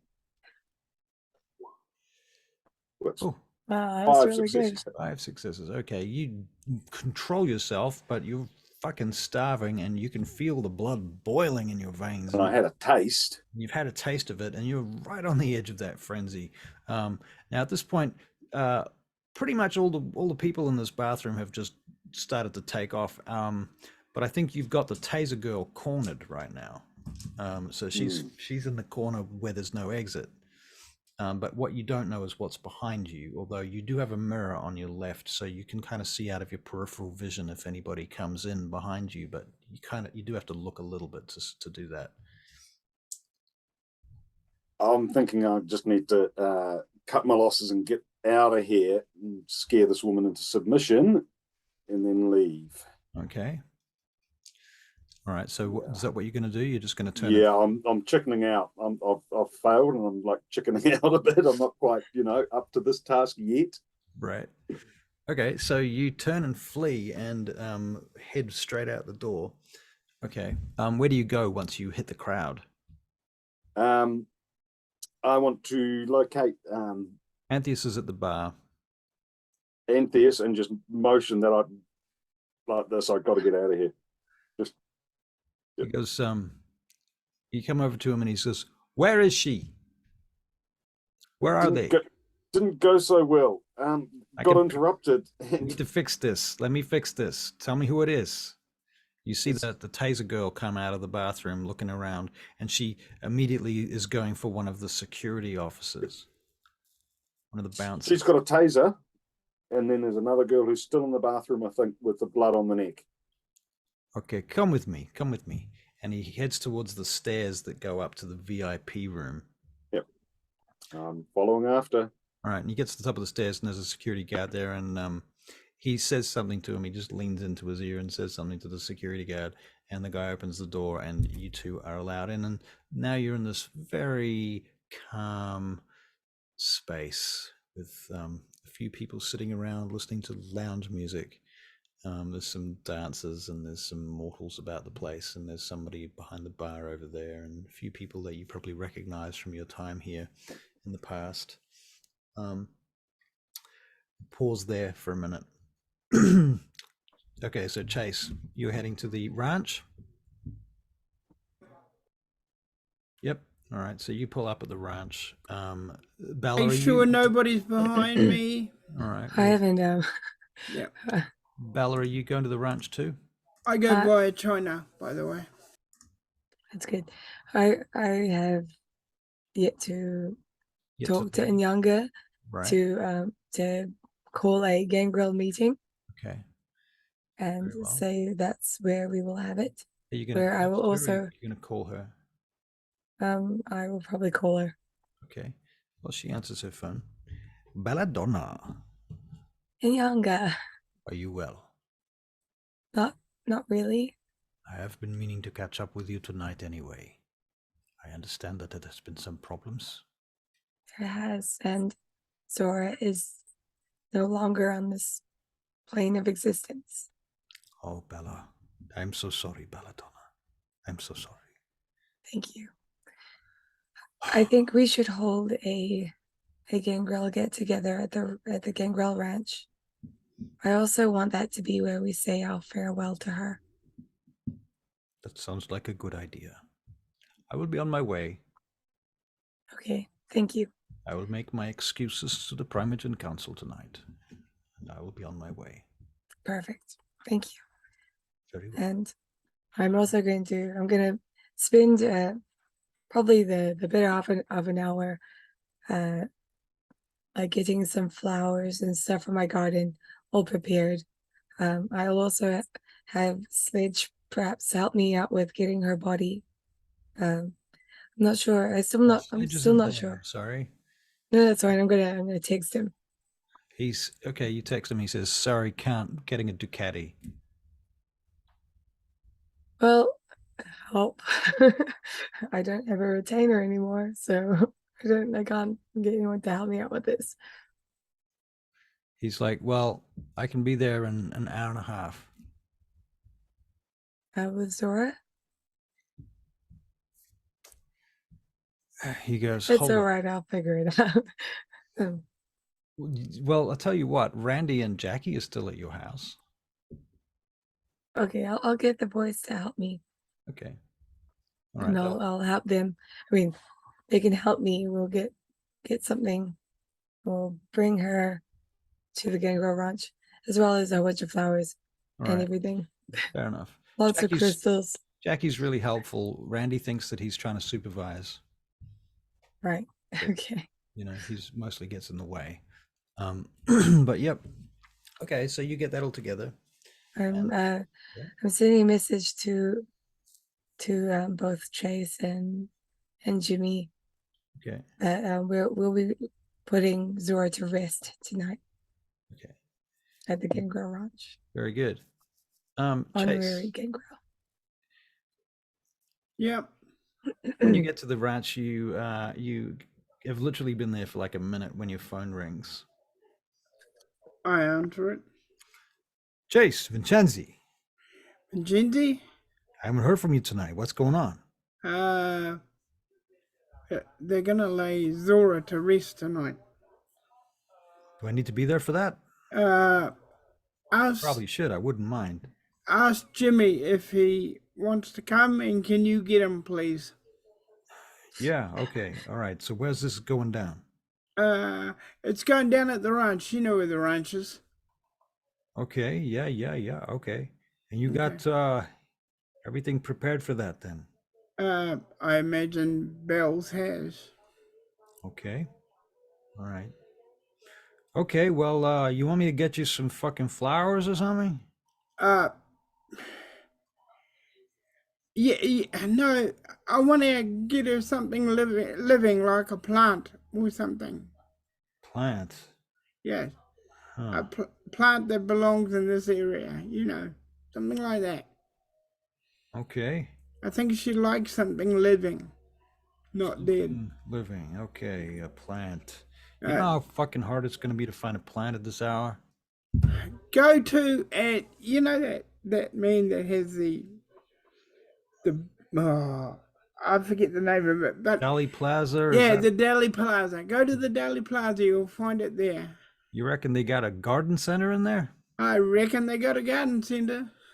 Well, I can try. Okay. Deli Plaza it is then. Fine.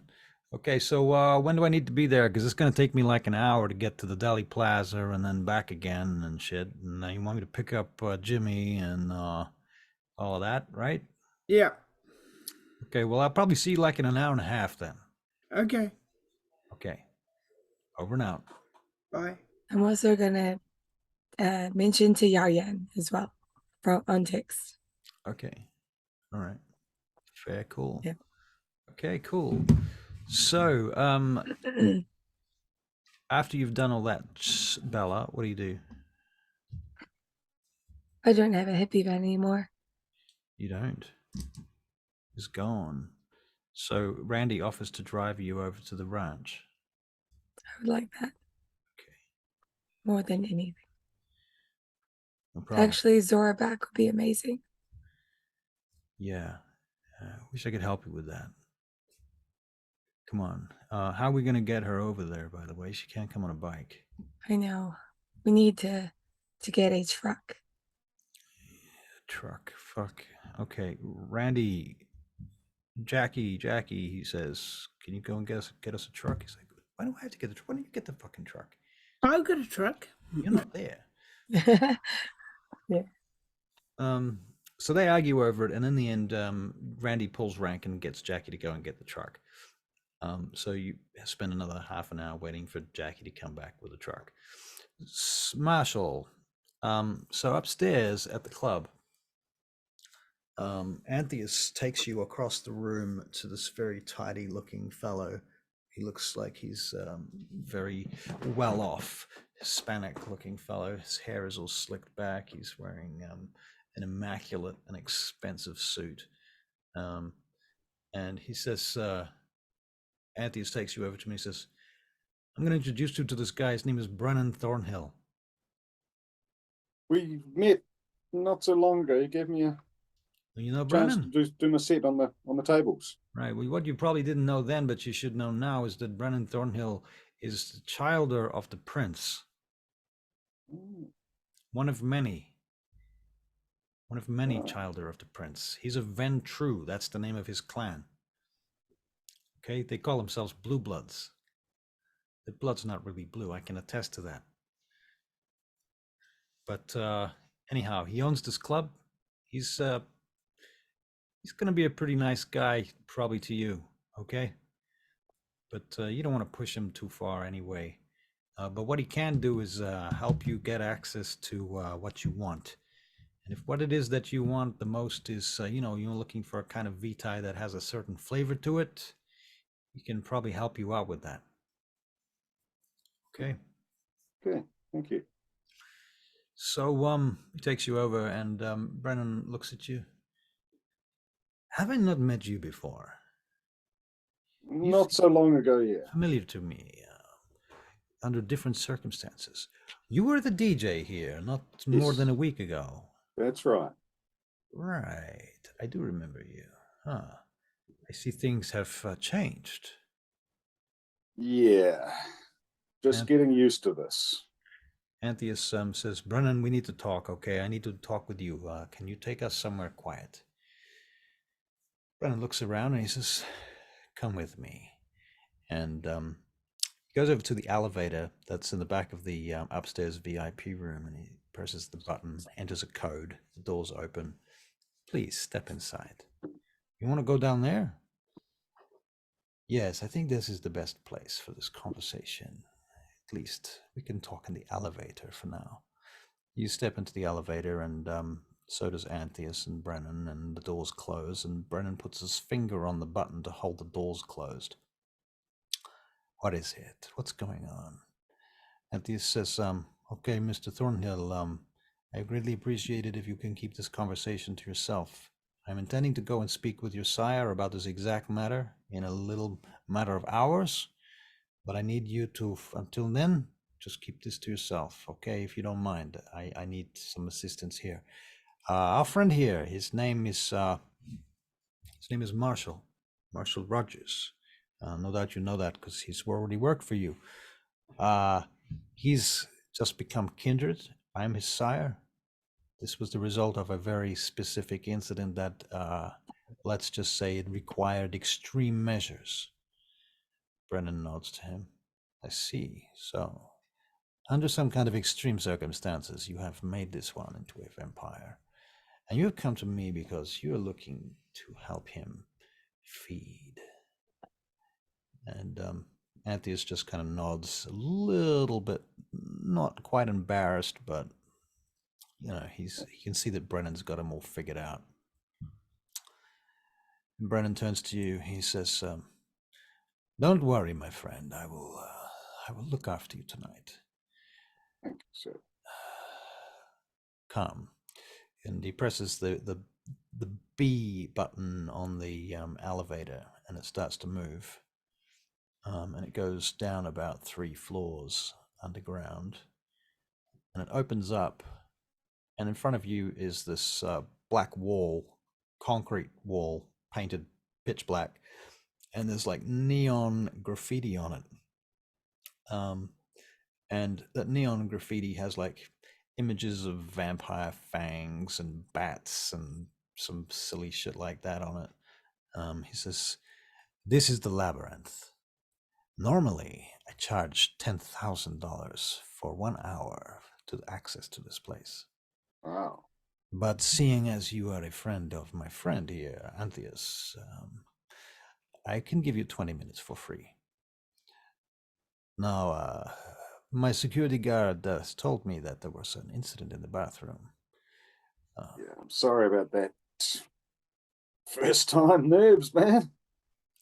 Yes, of course. I understand. I will bring the culprits down here. You can do what you want. There are no cameras here. No one will know anything. You can do whatever you need to do. Thank you. First time, free. Next time, you pay." And he says, "I'll be back." He gets back in the elevator while you're standing there in the labyrinth.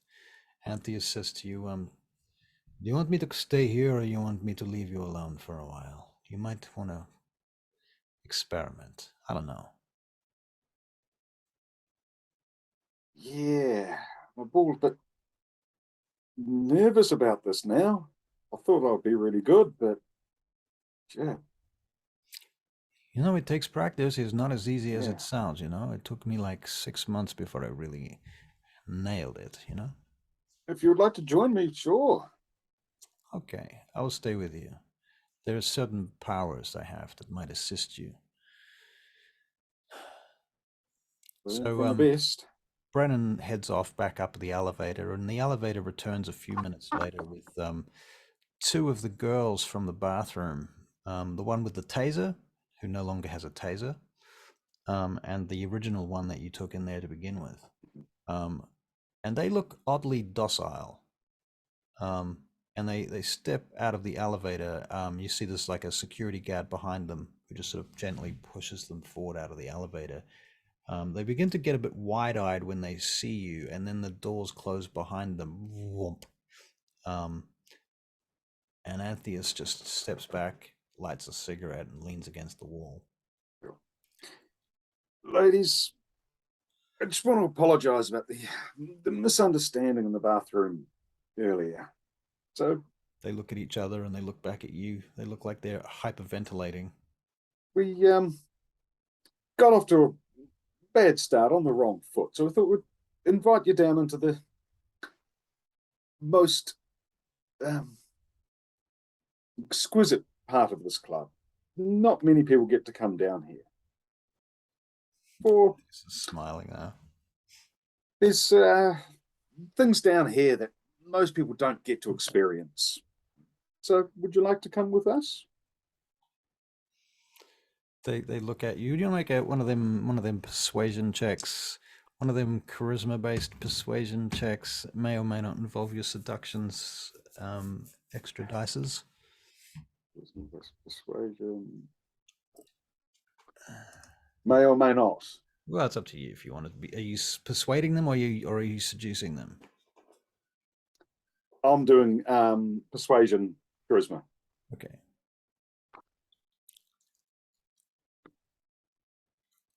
Two hunger successes. 2 hunger successes. Okay. All right, but they're not like.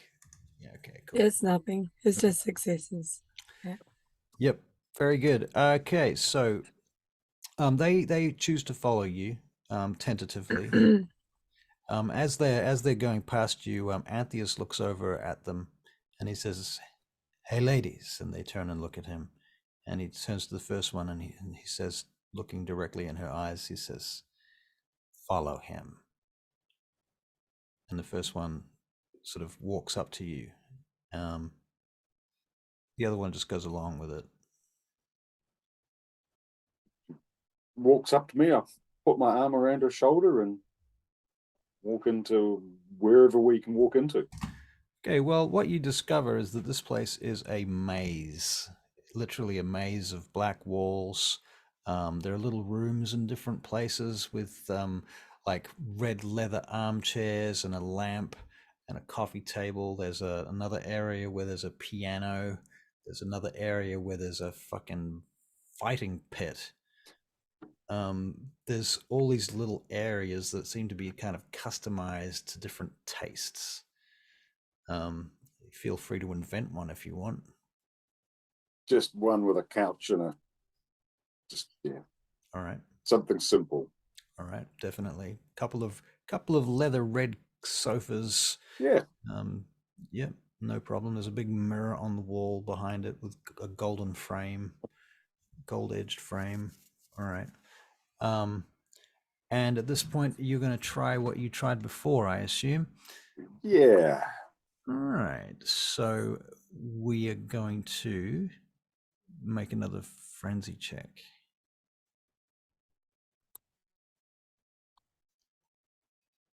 And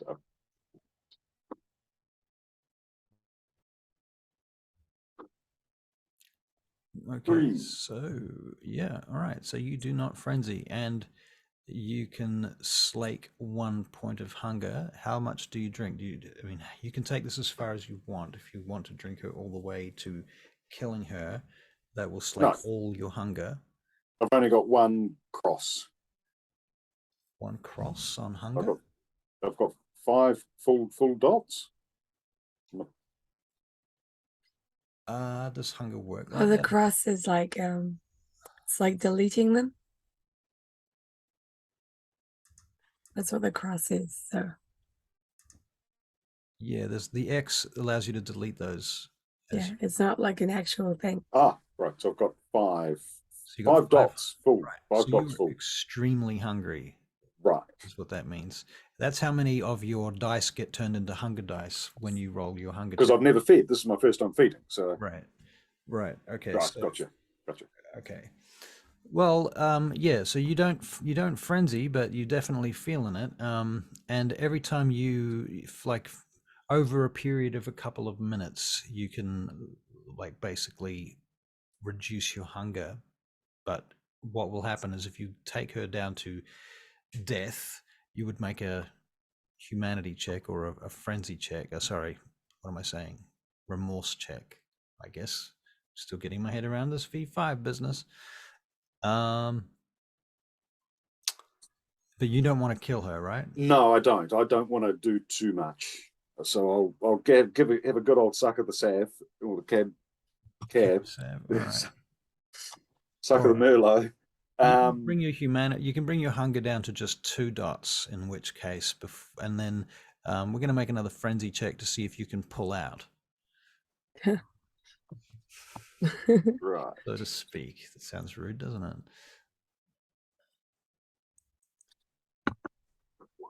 5. Dang. Oh, but 2 green successes. Is that a messy crit or No, not? it doesn't. It's It got to be wouldn't. it's got to be mixed with a standard crit, doesn't it? Yeah, it wouldn't matter in this case.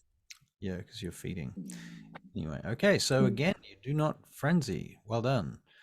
Okay, so you're now down to 2 points of hunger. Do you want to switch to the other one? I will. All right. Well, I'll offer to Antheus. All right. Well, Antheus grabs the other one and wanders off with her. But before he does, he tells the second one to go to you. And he speaks that into her face and looks in her eyes, you notice, when he does so. And so she comes over to you looking a bit scared and afraid. And you are going to make another frenzy check.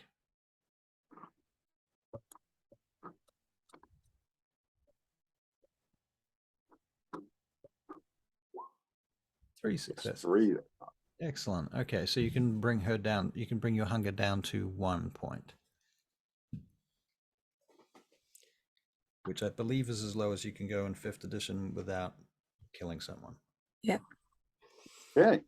Okay, well done. All right, Antheus pats you on the back. These two are fast asleep now on the couches on the sofa. And he pats you on the back and says, all right, let's get out of here. And I assume someone's going to come up and clean this mess up and make sure they're going to eventually be okay. Don't worry, Brennan has everything under control. Okay, so you get in the lift and you fuck off and you get out of there. And when you get upstairs, Sledge's bike is still there. Parked up not Outside far. and You realize look around for Sledge. He's not there. Oh. He's not there. He's headed off by he's taken a taxi to the Delhi Plaza to see if he can get you a Ducati. So he's not there right now. So you and Antheus are going to drive over to this ranch. Antheus is going to show you the way. You're going to make a Dex and Drive check to make sure that you don't fall off your bike because you haven't driven it before. Yep. And like Winston Wolfe said in Pulp Fiction, I drive fast. Oh. Or not at all. Oh my God. Sage is gonna hate you. Oh, okay. Well, you drop the bike on a corner, and it goes for a bit of a skid. Yep. Yeah, Antheus stops a little bit further up and turns around, comes back to where you are, grabs your hand and lifts you back to your feet. He's like, are you sure this is a good idea? You know how to drive this thing? It's usually nothing this big, but I'll get the hang of it. Sledge is not going to be happy with you. I'll sort it out. I'll get it sorted. Okay, come on. We need to get out of here. And off you go. And you eventually get to the ranch. Okay, so he takes you out basically south side Chicago past a place called Evergreen. And you end up in these fields around you. And in the distance, you can see trees through the dark. There's a few hills beyond that. And on one of those hills, you can see an old factory. You go past a sign that's at the entranceway to that factory that says the Illinois Evergreen Canning Factory. You go past there, and then you turn right into this little lane that heads down past a sign that says the Andalusian Horse Riding Ranch. Now, everybody else, you're already there, right? By now, I would expect. Yeah, I think so. Okay, so why don't we cut to Chase and Belladonna and Rosa. Well, Chase and Belladonna, actually, because Rosa wasn't there when Chase got up. Well, I will run over to Chase once I see him and like give him a hug. Or like at least like, embrace him. We can't hear you. You're muted. Sound.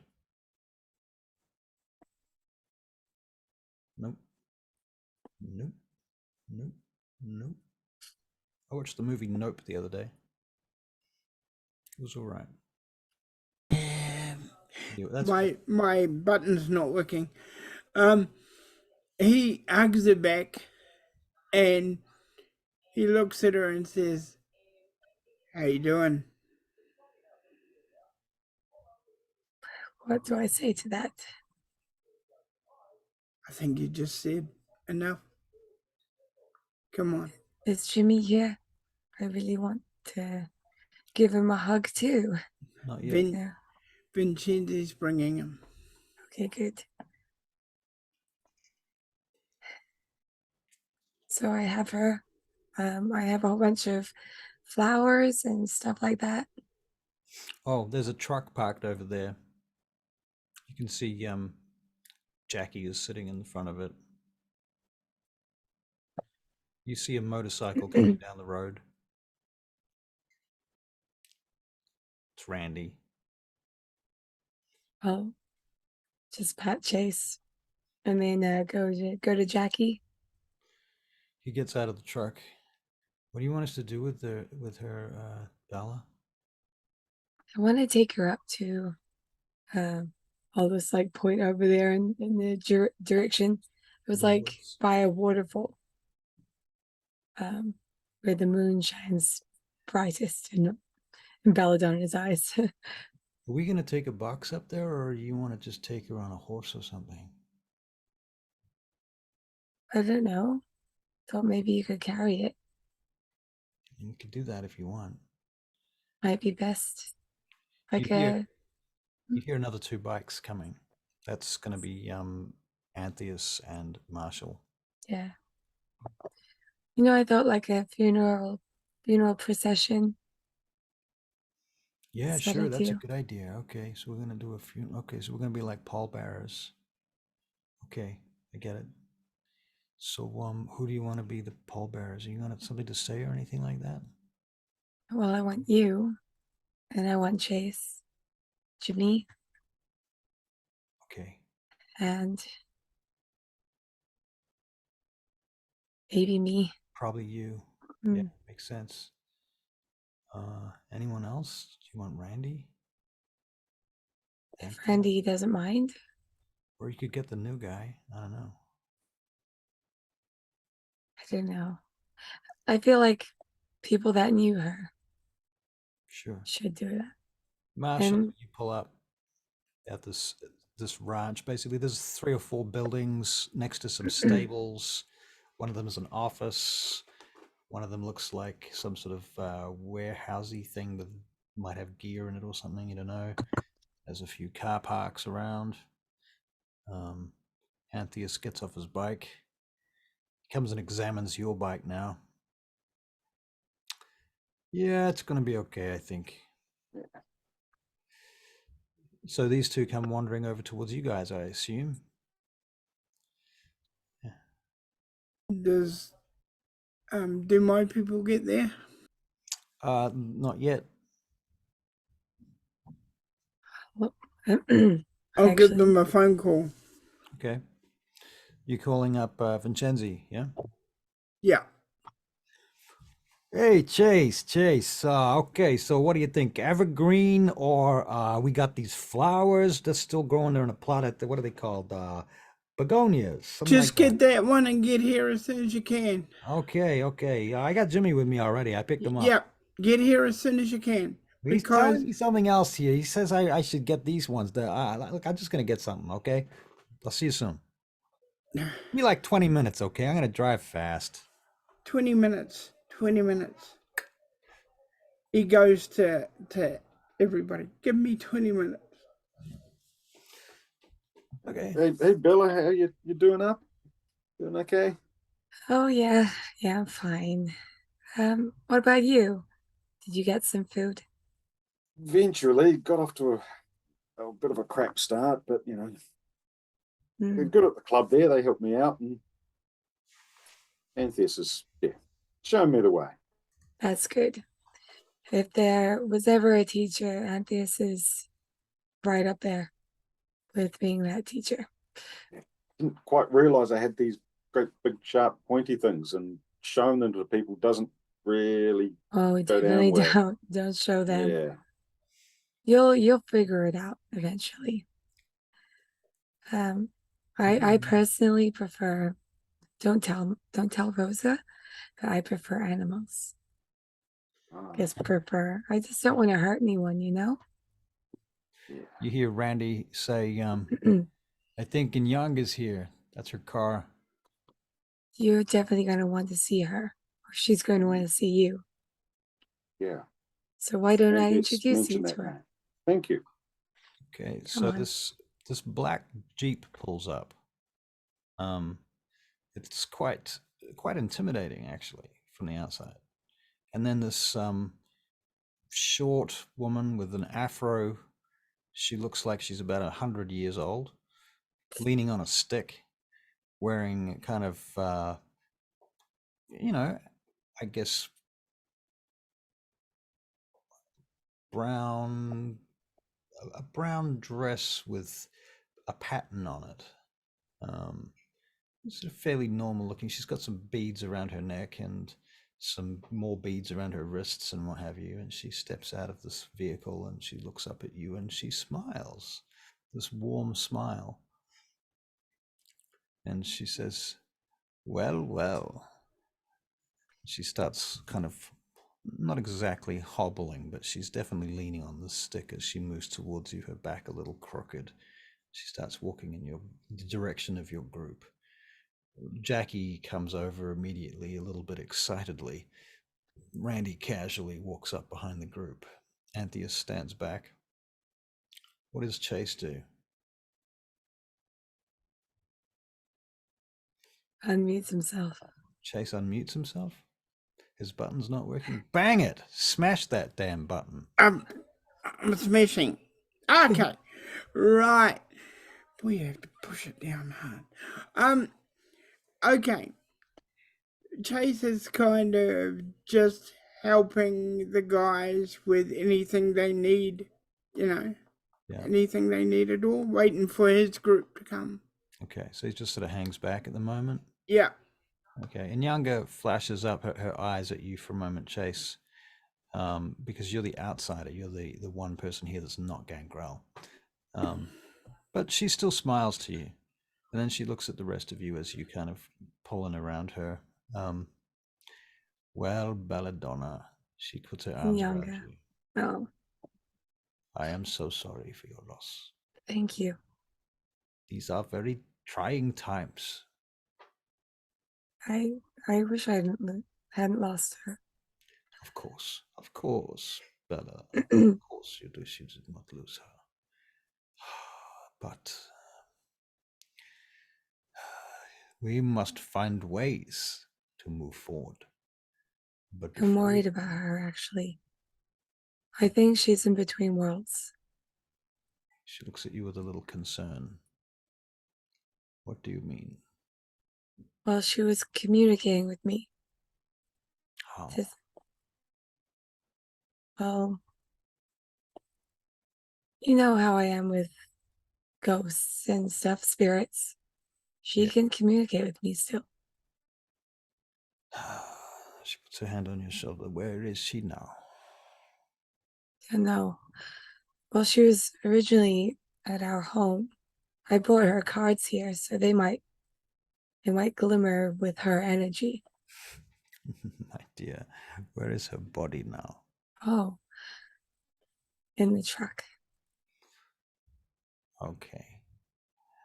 Perhaps Before we do that, though, better when we lay her to rest. I hope so. Before we go see her, I want you to meet Marshall. He's one of us. She turns around to you, Marshall. Good evening. I am Inyanga. And you must be Marshall. Yes. He smiles. You notice she has a couple of gold caps on her teeth. And she smiles. So you are new among us.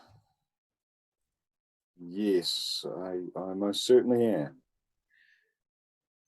Well, you will get the hang of it soon enough. And you are lucky. You come from the best clan of all, Clan Gangrel. I think so. Could have been much worse. You could have been like poor Chase over there. Isn't that right, Chase? Can't hear you. Chase turns and smiles at her. He Yes, knows that I am just rocking you up, Chase. Just rocking you.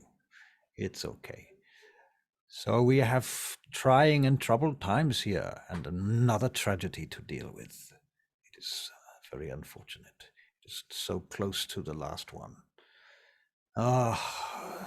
It is very difficult to keep one's sense of self, maintaining it after so many losses in such short times. But she says, and she starts to walk again towards the building. Through the group of you, she says, we must keep moving forward. We have enemies on all sides. And those ones that did this, well, she says to you, Belladonna, she points a stick at you. She raises the stick in your direction. She says, you will make them pay. They will wish they had not come here. They will wish they had not done what they have done. Everyone here will make them pay. Tell me this is not true. I am not one to incite violence, normally under unusual circumstances. But have you not had enough of this? I don't think revenge is what I seek. What I seek is an end. Well, we all seek an end to it. But there is no end to it, Belladonna. This is why they call it the long night. Listen. I'll do what I can. To me, Belladonna. I will tell you something very few people in this city are aware of. But I just need a second to check something. Break my immersion. I know. Stay there with me. Come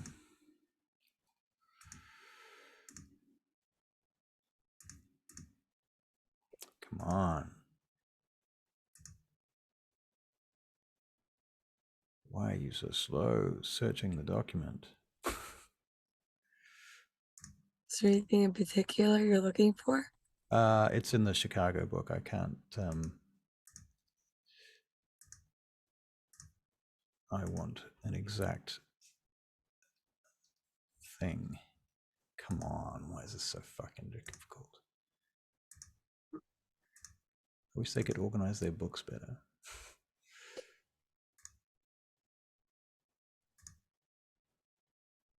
Here we go.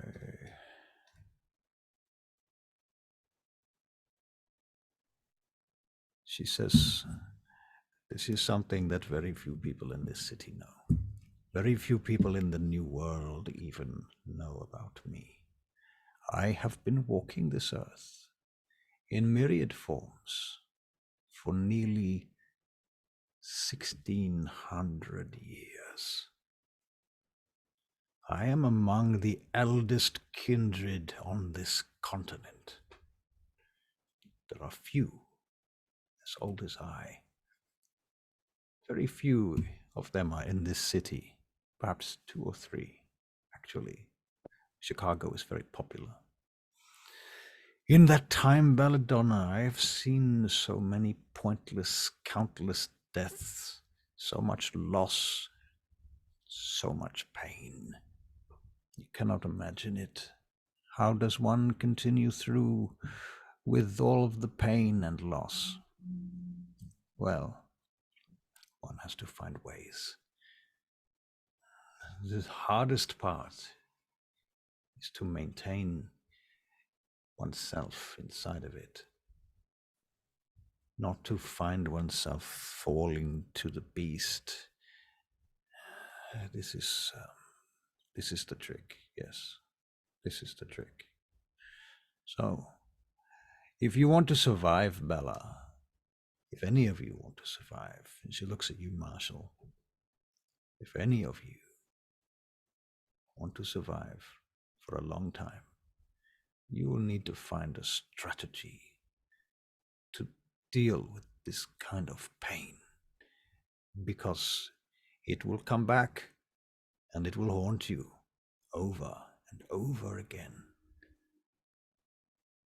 Believe me, I have lost so much, so many, so much love, children, families, whole villages wiped out. You cannot imagine what I have seen, and I will not tell you. It would be an insult to those who have been lost. But I understand that Zora was an important one to you. This retainer of yours, very sweet. I did meet her. She was a nice, intelligent, beautiful lady. Very kind. Yes. Yes, she was. She touched you. And she touched everyone that she met. I can see that. This is a night to remember her then. Yes, definitely. You hear a vehicle coming down the road. It's Vincenzi's taxi. He pulls up unceremoniously in the middle of this big, deep, emotional speech and jumps out of the car. Boom, boom, go the doors as they get out. And Jimmy and Vincenzi comes sort of sauntering over in your direction.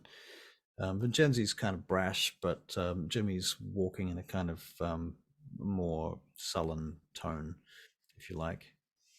And Vincenzi looks over to you, Chase. Hey, boss, I got him. We got the flowers. I got some pot plants. I got a bunch of stuff. Okay.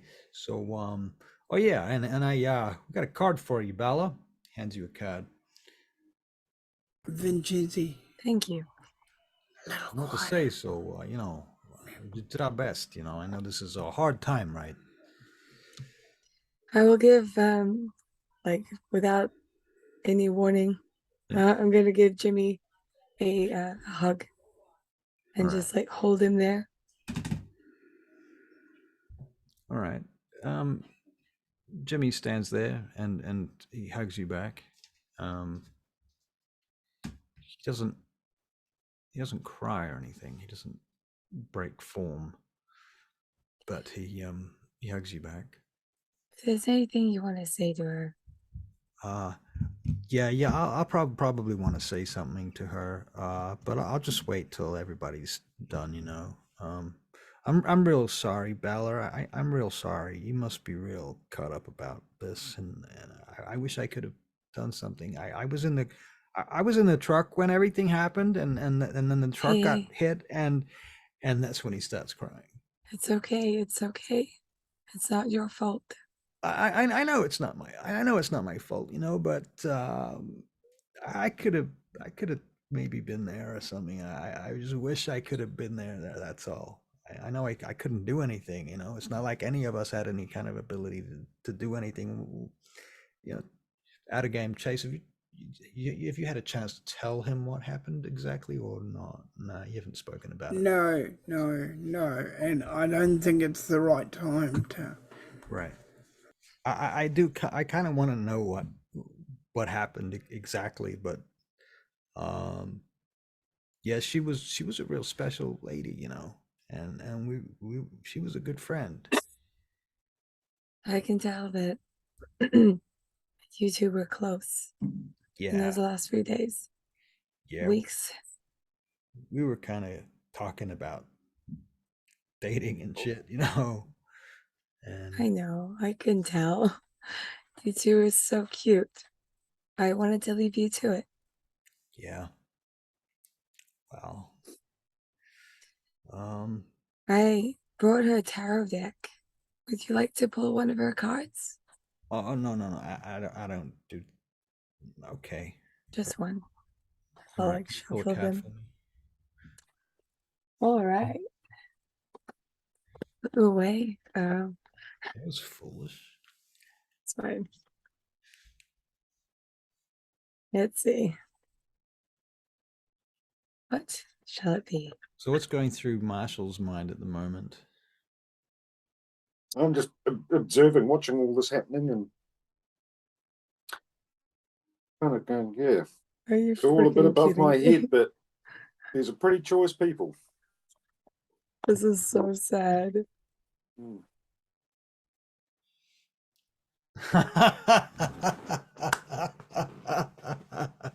It's like too perfect. She pulled the So high beautiful. priestess, Barry. Jimmy pulled the high priestess. There's the card. The name of the store. And her. That was And her. yeah, right. He's a little bit shocked, I think, and slightly abashed.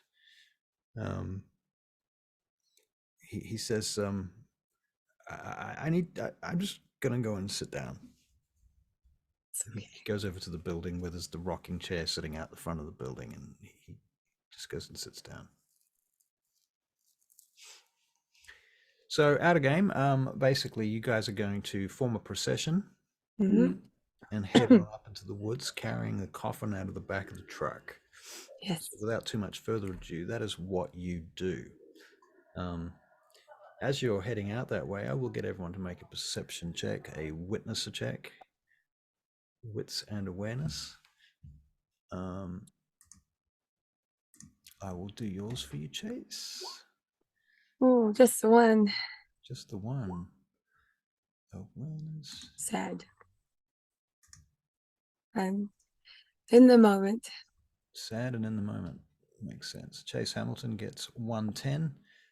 Chase, you are aware of a figure in the woods moving with your group, following through the trees.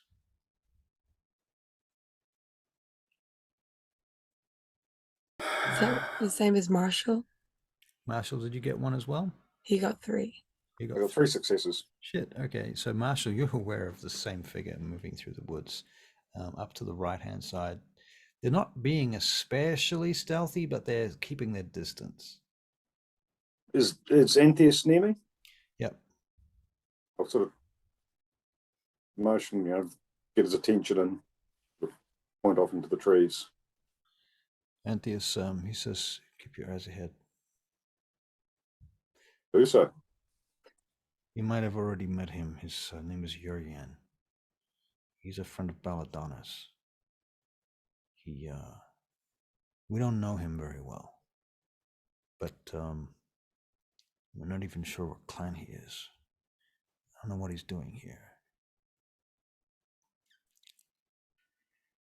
He's a friend of Bella's. He's probably come to see Bella.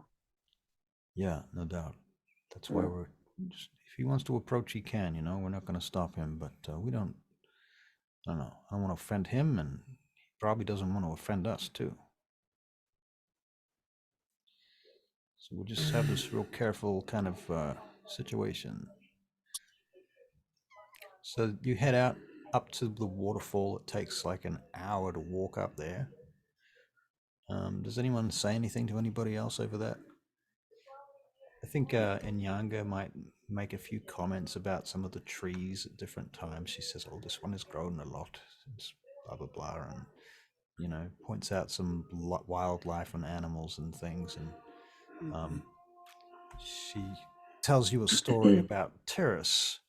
One of those embarrassing moment stories. It is. It's a story about how Terrace was earth melded under a tree, and when he came out one night, the pine cones were falling, and he wasn't quite ready for it, and he got clocked with a pine cone, and he kind of shrugged it off like it was nothing, but she remembered it nonetheless. I don't know if Marshall asks anybody about Terrace. He doesn't really know who Terrace is, does he? At this point?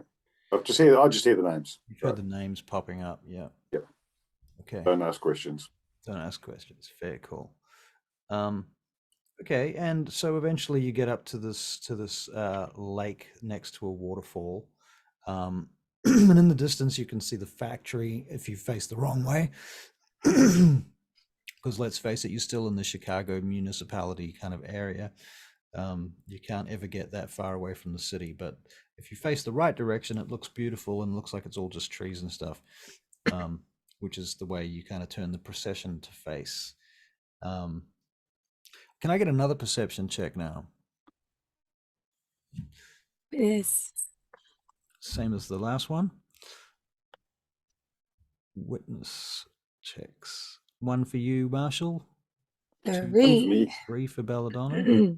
Yes. And Chase Hamilton. Awareness.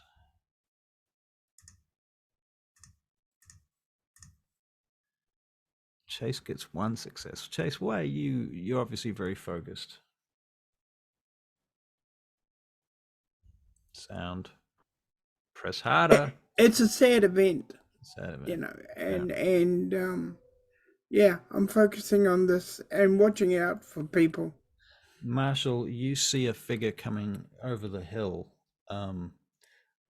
with an old hat on and a coat, carrying something.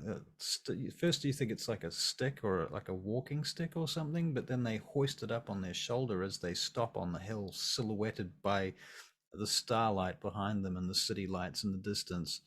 And you see that it's actually a massive fucking sledgehammer.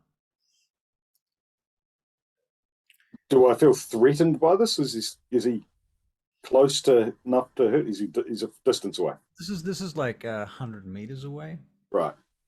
But then after stopping for a moment, he observes this group and this procession and everything, and he starts to kind of walk down among the rocks, down to the valley where you are, through the trees in your direction. As he approaches, you see he's got like a piece of grass sticking out of his mouth, which he spits out as you approach. You also see that over one shoulder, he's got like about 5 dead rabbits. And you see that his sledgehammer is covered in blood. Right. And each to their own. yeah. And I don't feel threatened. he waves and he comes walking down towards you. Inyanga turns to him. We have been graced with the presence of Doyle, Mr. Fincher. It has been a long time, he responds. Yeah, it sure has been a long time, lady in Inyanga. What's going on? There's a lot of people here in the woods right now. What's happening? Well, perhaps it is best if you ask Belladonna. Hi, Doyle. We're saying goodbye to my retainer by the name of Zora, who died the other night. I don't know anyone called Zora. Don't think so, anyhow. I got a rabbit for you, though. He slings Thank down you. a rabbit and holds it out. Maybe you can give her this if that helps. Thank you. Everybody needs help. Do you want to stay with us? Yeah, Okay, I good. can stay with you for a while, but I got things to do. I understand. Okay, Belladonna. There sure is a lot of you all here right now. Yeah. Oh, Marshall. This Zora must have been real special to y'all. She certainly was. Okay. But Doyle. I never met her before. She Was she has been here a few times. Gangrel like all of us? She was definitely a gangrel. She was my retainer, not a vampire like us. Oh, okay. So kind of like Lucky the horse. This is my retainer. I have a horse called Lucky. He's a good retainer. No, that's good. I like to ride him, especially on a full moon. Beautiful. Yeah, he's quite fast, Mm. but he, I, my name is Doyle. He reaches out his hand to you, Marshall. My name is Doyle Fincher. Doyle, my name is Marshall. Marshall Rogers. Marshall, can you make a perception check?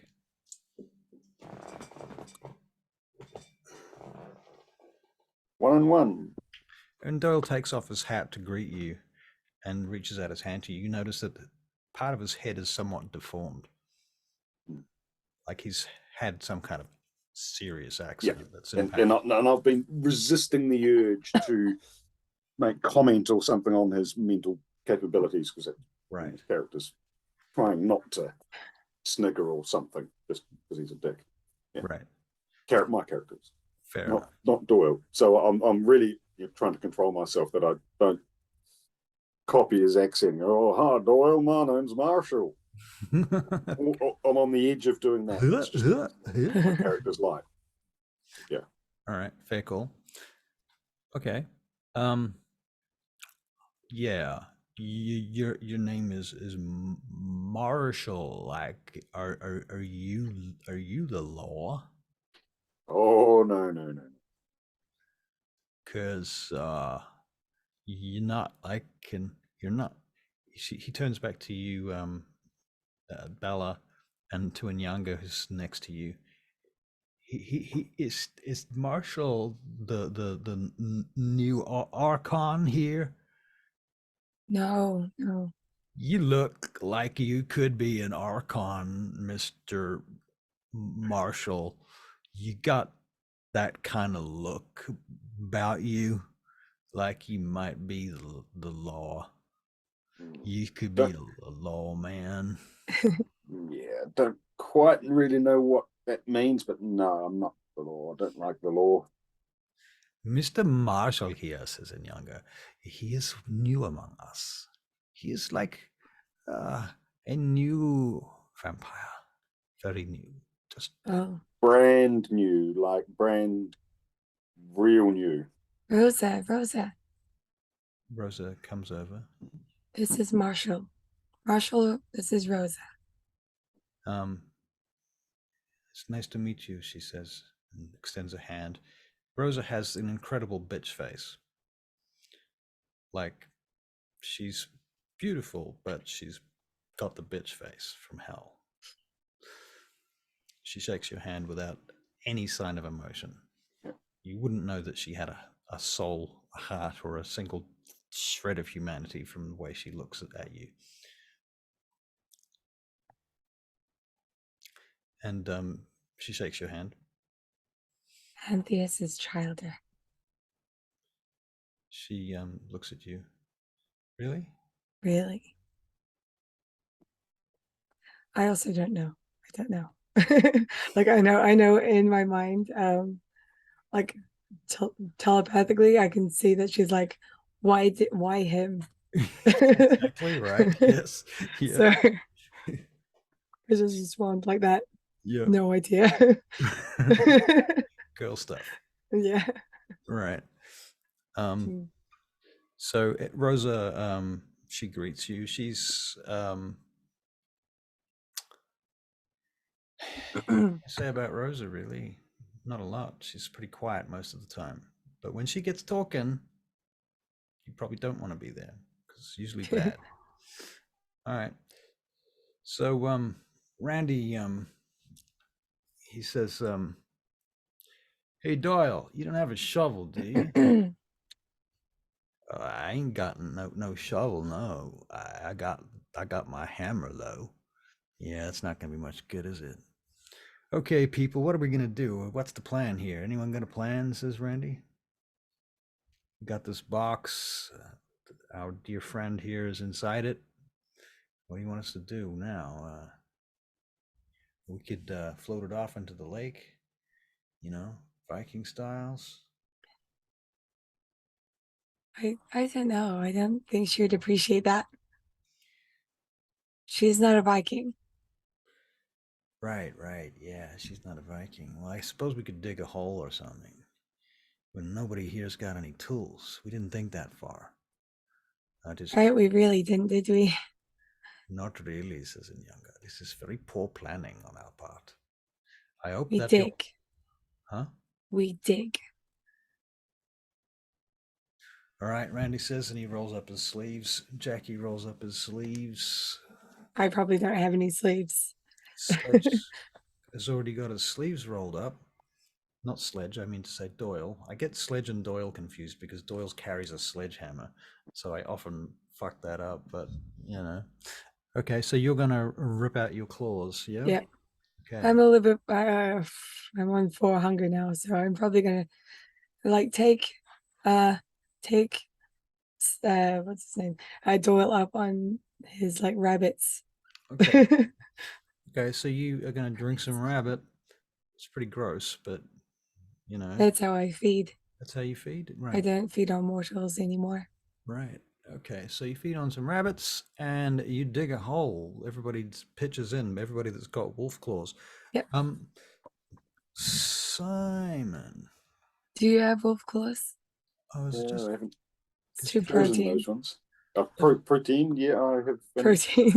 protein. I've got some protein. some protein? What level protein do you have? 1. You should have 2 in one in the other, and one from your whatever you picked when you chose Siren. So you might even have 3. Really? No. You could potentially have 3 fortitude if you wanted. But 3 fortitude. it's a potential. Okay. He could have done that. Right.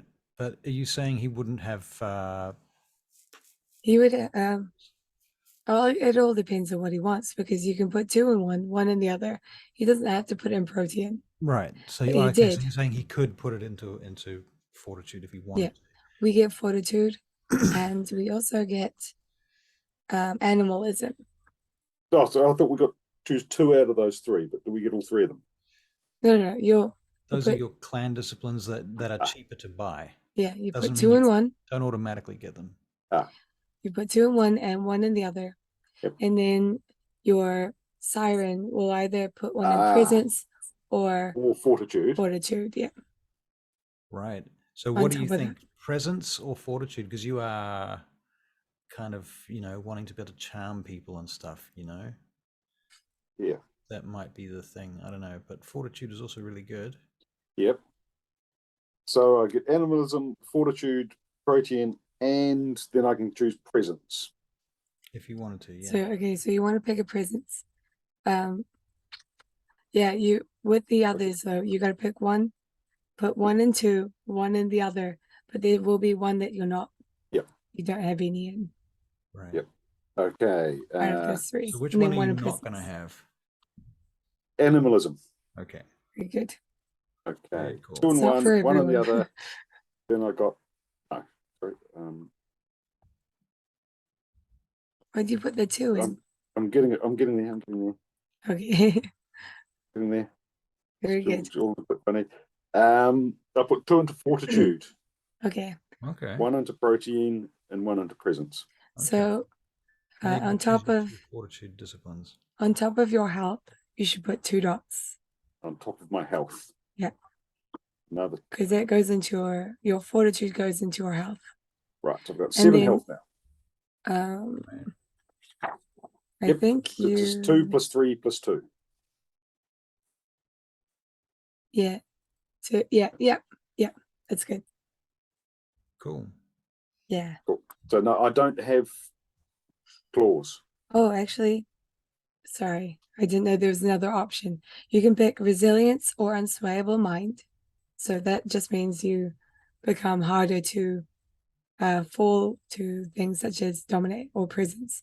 So you could go with either the health boost or you could do the Resistance unswayable against mind. charms, basically. Yeah. Nah, health is fine. Okay. Yep. And then go I'll right. leave you to the other one to decide in your own time.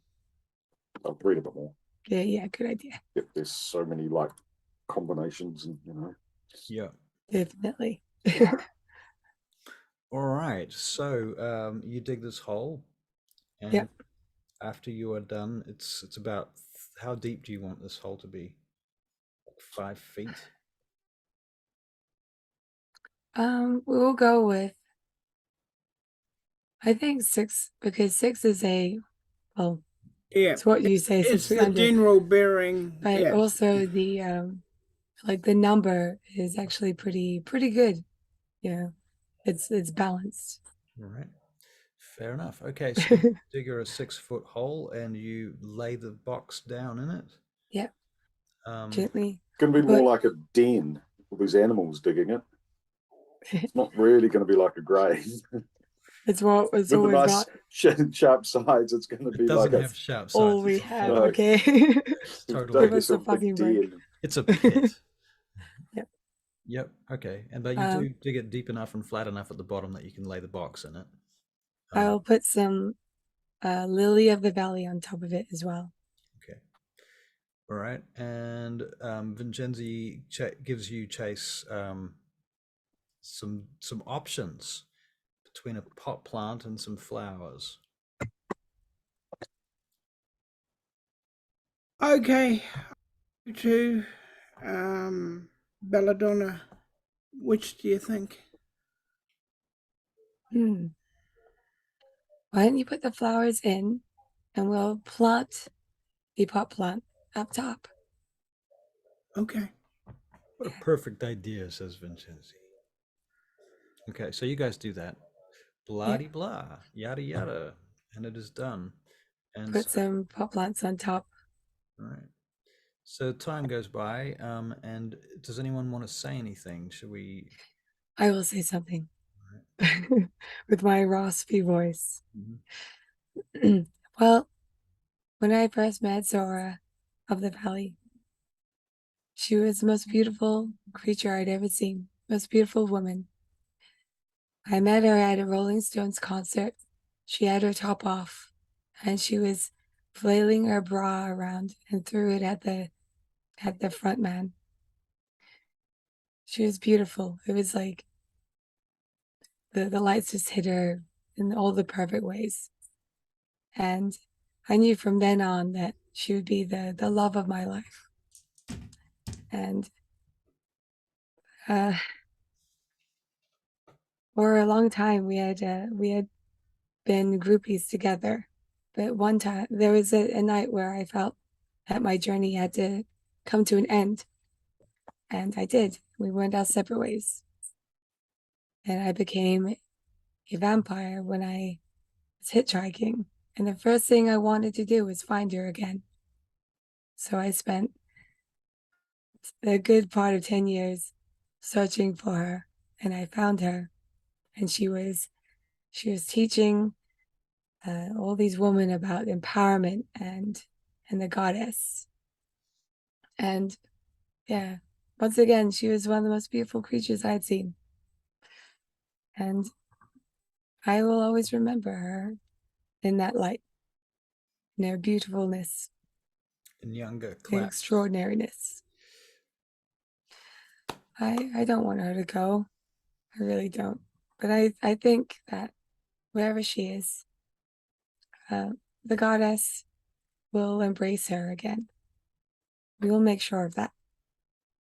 We'll make sure that the moonlight sees her. The wind picks up at that point, rattling the trees around you. You hear a pine cone fall. Dunk. I'll pick up the pine cone and bury it and the All right. yeah, the little gift for you. Inyanga says, I did not know her, not very well. I met her only a few times, but she was a very lovely person and very kind. I think that what Belladonna here has said is pertinent. She's the one whose friendship here is important, so I shall not take up your time with speeches. But if anyone else wishes to say anything, perhaps now is the time.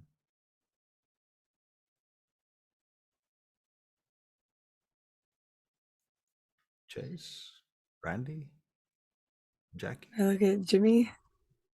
Jimmy. Now's your time. Jimmy says, "I'll let everybody else go first if you don't mind." Yeah. Jackie goes, "Well, I met her a few times, and she was a real hard worker. I just think she was real cool. Every time we went around, she kept everything really tidy, and she always looked really nice. Um, she did one of those card readings for me one time, and uh, it was good. Like I had a couple of people read me cards over the years now, and I don't do that too often. I don't really go in for it, but it was kind of weird because she pulled the death card, and that night, like, I accidentally killed someone.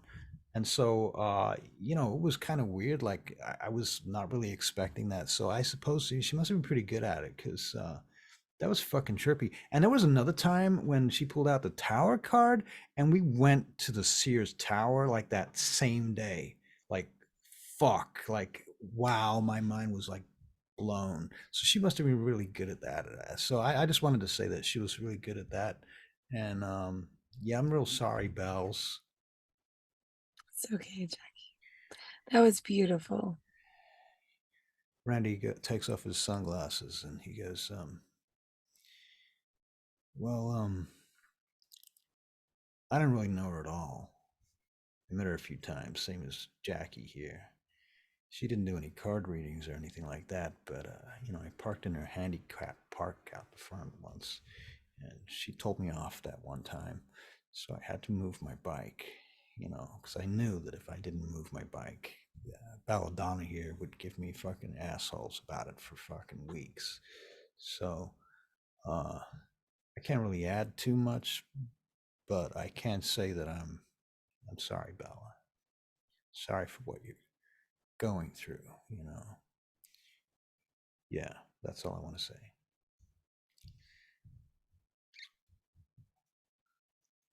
I will, when there's a lull, I'm going to grab her favorite flowers, the lily of the valley. I'm going to plant them around so her head area, Yeah. and I will feed my blood to them. Okay. Because Yayan has told me that that does something. Right. Makes them grow stronger. Right. Stands. Yeah, sorry, Chase. Chase walks over to the grave and he says, "This woman was the true meaning of humanity and life and love. And we were all blessed to know her." And then he walks back. Okay. Jimmy looks around the group to see if anybody else wants to say anything. Rosa's crying, by the way, actually. Despite having bitch face, now she's crying. And he says, well, I suppose I should probably say goodbye, Zora, because, like, we didn't know each other for very long. And things were just beginning to come together for us. And I'm just real sorry that you're gone now. And I don't know, I don't know what to say. Goodbye, Zora. He says, I loved you. He turns around, walks off into the forest. Goodness, I'm all affected.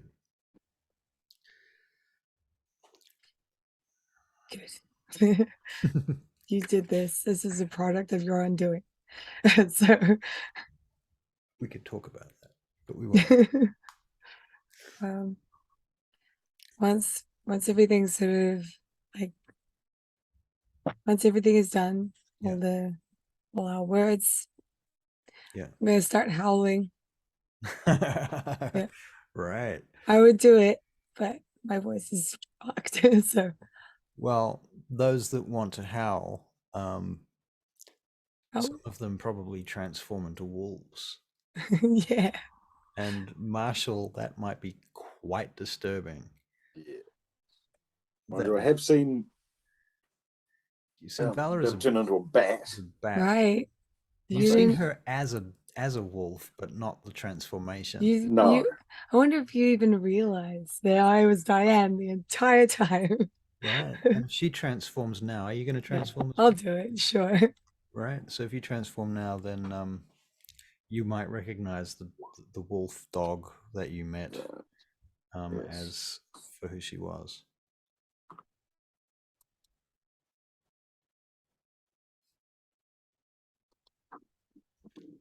Right.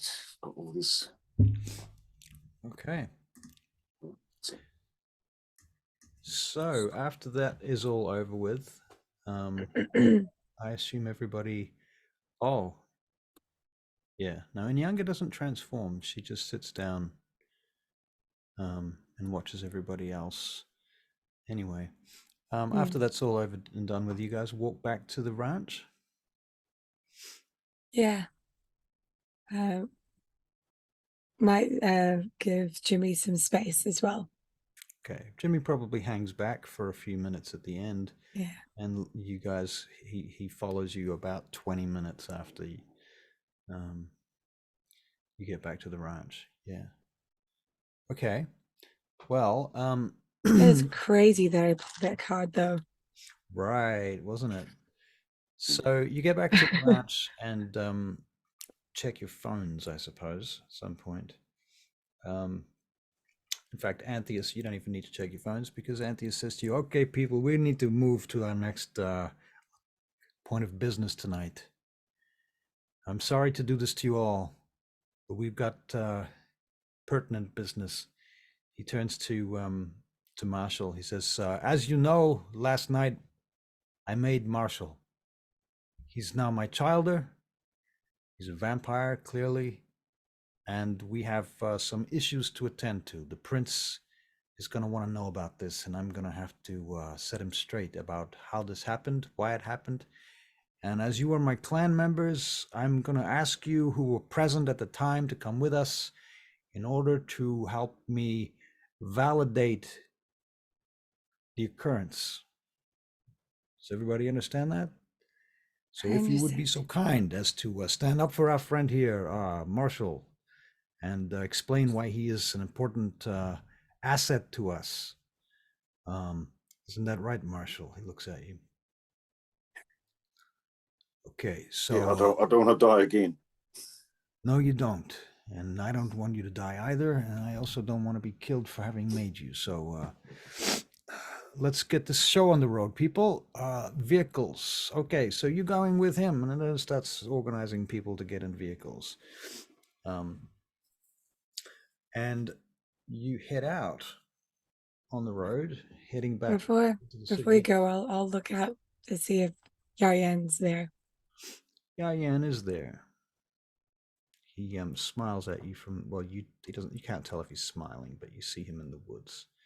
I'll like cross my heart.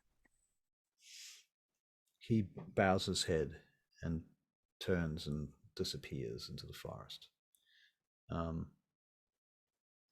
Yeah. And then we'll go. All right. So, long story short, you guys head back into the city in your little convoy, and you get to the Sears Tower. The convoy heads down underground below into the underground car park, which is highly secure, and Marshall might be surprised at how much security there is. This is more than your average car park security, you know. And there's a lot of guards standing around with what appear to be batons, but on closer inspection you realize that they're actually shock sticks. They take you over to the elevator, where our friendly elevator guy, whose name is Frankie. Frankie, the elevator guy, opens the elevator and you will get in. Antheus, you'd probably never seen him look nervous before, but he's got this very slight tick that is giving it away right now. And so the elevator begins to rise, and the elevator music plays as it does so.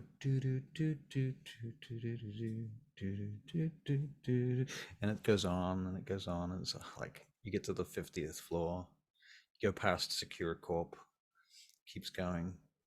You get to the 100th floor, 110th floor, it finally stops. The doors open. More security. There's like a whole security booth here. As you step out of the elevator, you're looking at like high-tech security from an airport level kind of thing. There's like a tray on the side. You put all your shit in the tray. They've got like a massive thing that you step inside and it fucking scans you up and down. They pat you down. There's like 3 different levels of security here to get through. So you have to take everything out and put them on the scanner, and they go through the conveyor belt through the box and out the other side, the X-ray machine. You go through all of that, and you finally find yourselves in a waiting room. Marshall, have you been here before? I've got Sears, a strange. You have been here.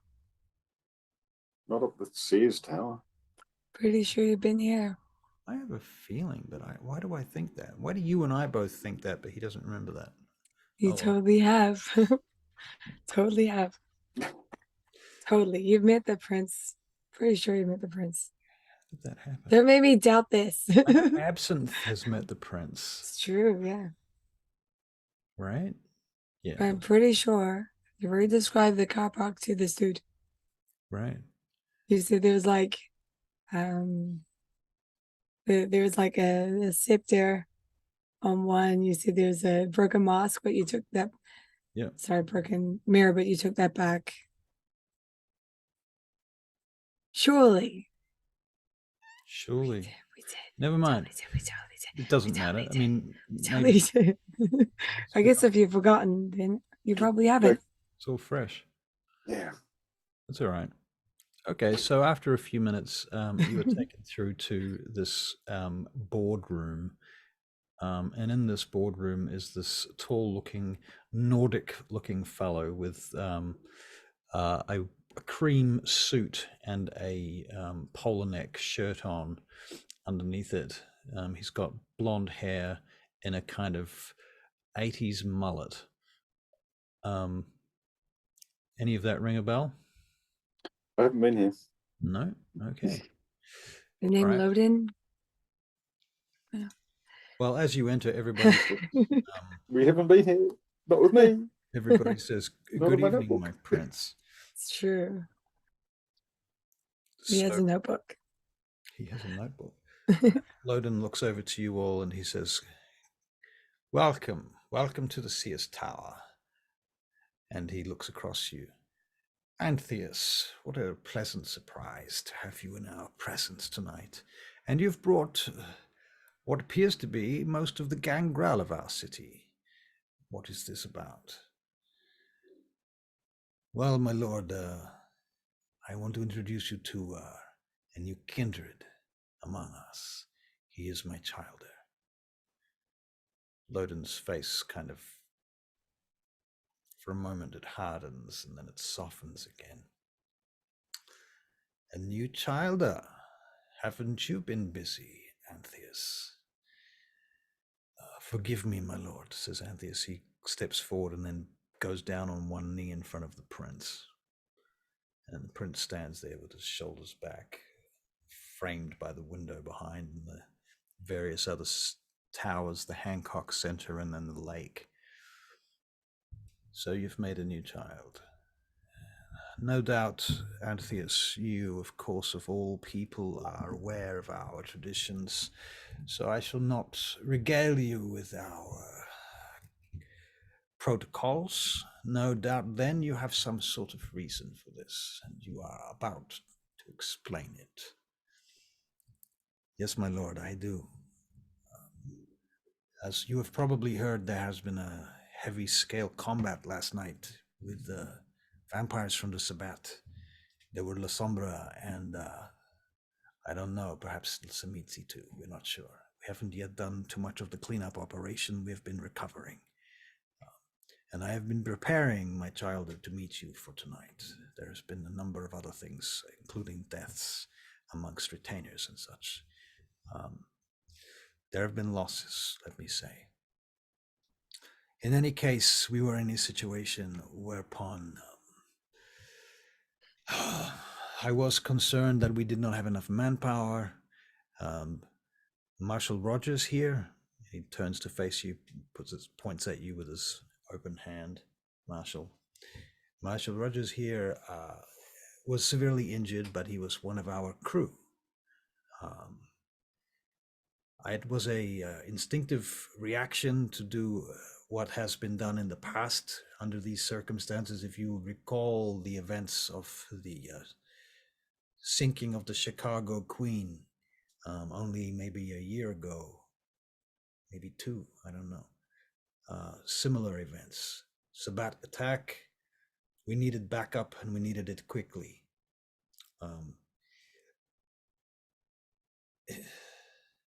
I see. And how did that go for you? He turns to you, Marshal. Step slightly forward. So does the prince. Here's Bow my head down. his boot clicks on the polished black marble floor. And then I bring my head back up. It's an honor to meet you, sir. I'm still getting used to this. It's Yes. quite a change. I will do my best to honor the clan. And how was your embrace? My embrace was ecstatic, Ecstatic. but painful. Yes, pain comes with the transformation, but now that you are one of us, no doubt you will not feel too much more pain, one can hope. You're not immune to it, but perhaps there will be less of it. If you're lucky, of course, the company that you're keeping might not be the ideal company to avoid pain. How long did it take?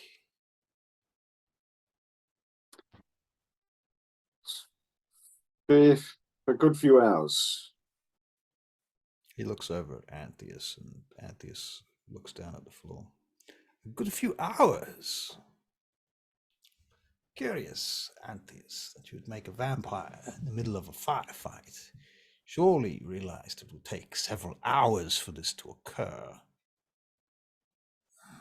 Antheus kind of, you see that tick again on his face.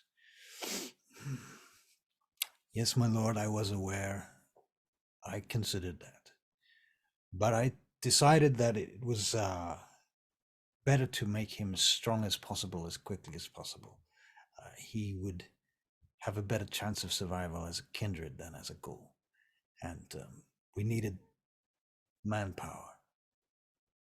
He also was aware of some of the goings-on at that time as a ghoul, and he has vital information to us. He knows people who are pertinent to our investigations of the Sabbat. His own father is, in fact, a suspected Sabbat retainer. And he has assisted us in the last few nights with gaining valuable information that might unlock some leads. Might unlock some leads. Might, says the prince. I see. Well, you're very fortunate, Mr. Marshall. Loden walks around you in a circle, boots clipping on the marble tiles. And you were all witness to this, he says, turning to the others. Looks at you, Chase. Yes. I see. Belladonna, what's your part in this combat, this melee? I was there. And I know the state that Marshall was in. He wasn't doing very well as a ghoul. Would you have made the same decision that our friend here, our, well, assistant to the late Archon, has made? Well, if it was up to me, I probably wouldn't have had him in the firefight. He has a lot of useful information, and we should have kept him safe.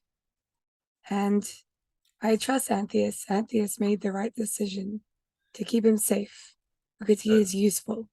Do you think that Antheus made a mistake bringing him to the firefight? It was sort of inevitable. And Inevitable. yes, it was How? going to happen regardless. Why do you say that? Because we were all heading there anyway. I see. Every one of us. We were all heading back to the place to defend it. And Marshall was with us. That would have been the safest place. That's probably where we would have had him. Let's just say that the situation happened that we were getting attacked. We ended up all scattering and then coalescing back there. If we had not taken him back, if not taken him with us, he would have been there anyway. So it was what was going to happen. It was inevitable. I see. Well, it seems that it has been done. I've had a call from a certain Archon Theo Bell. He visited me earlier this night, in fact. He also explained to me the situation was quite dire, and that your survival was in fact a miracle. Do you know that the Federal Bureau of Investigations have decided to involve themselves in this situation now?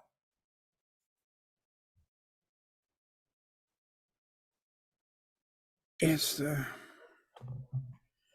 That complicates things somewhat.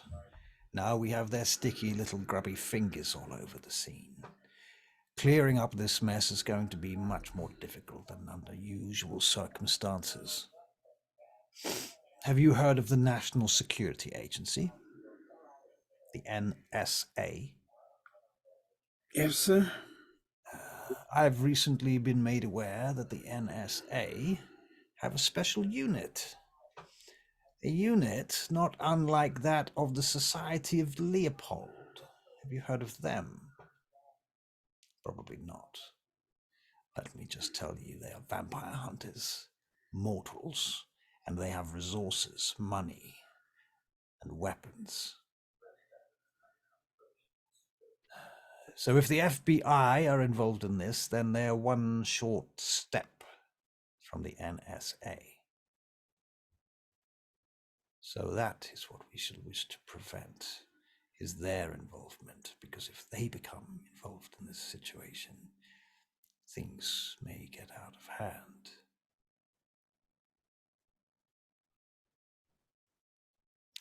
Two helicopters, not one, but two.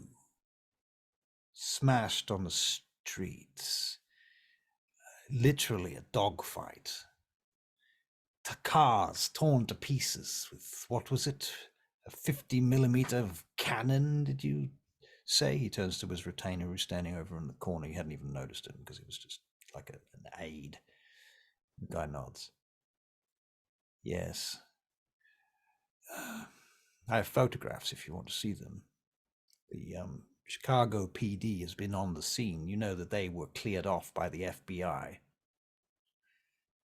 They shut down my investigation for their own. I'm not happy. This brings undue attention to our city, and I will not be humiliated.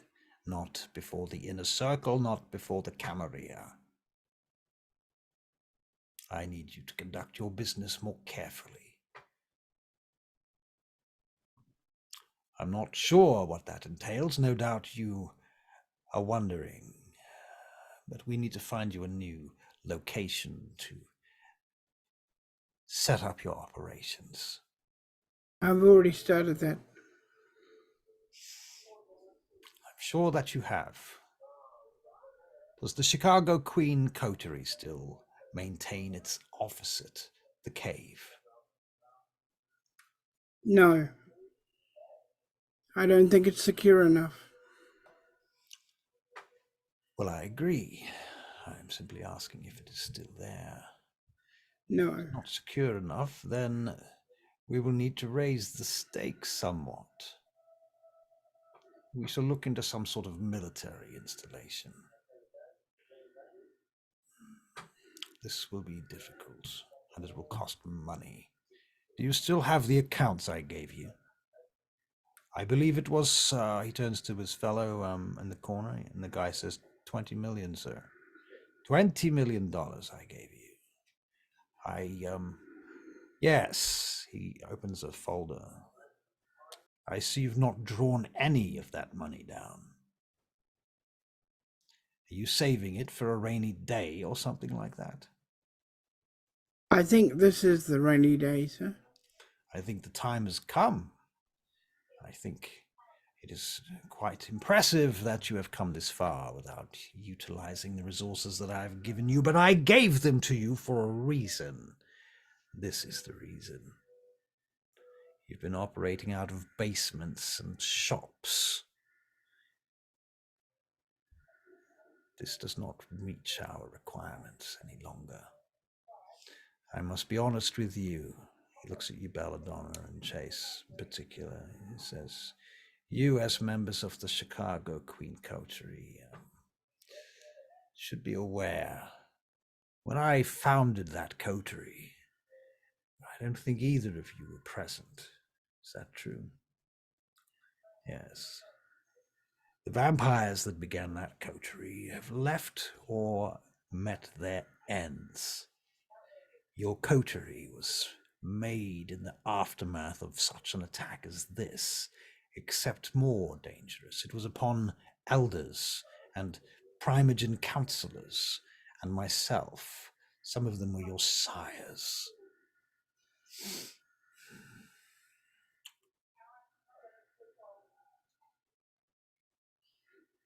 We should have been more careful.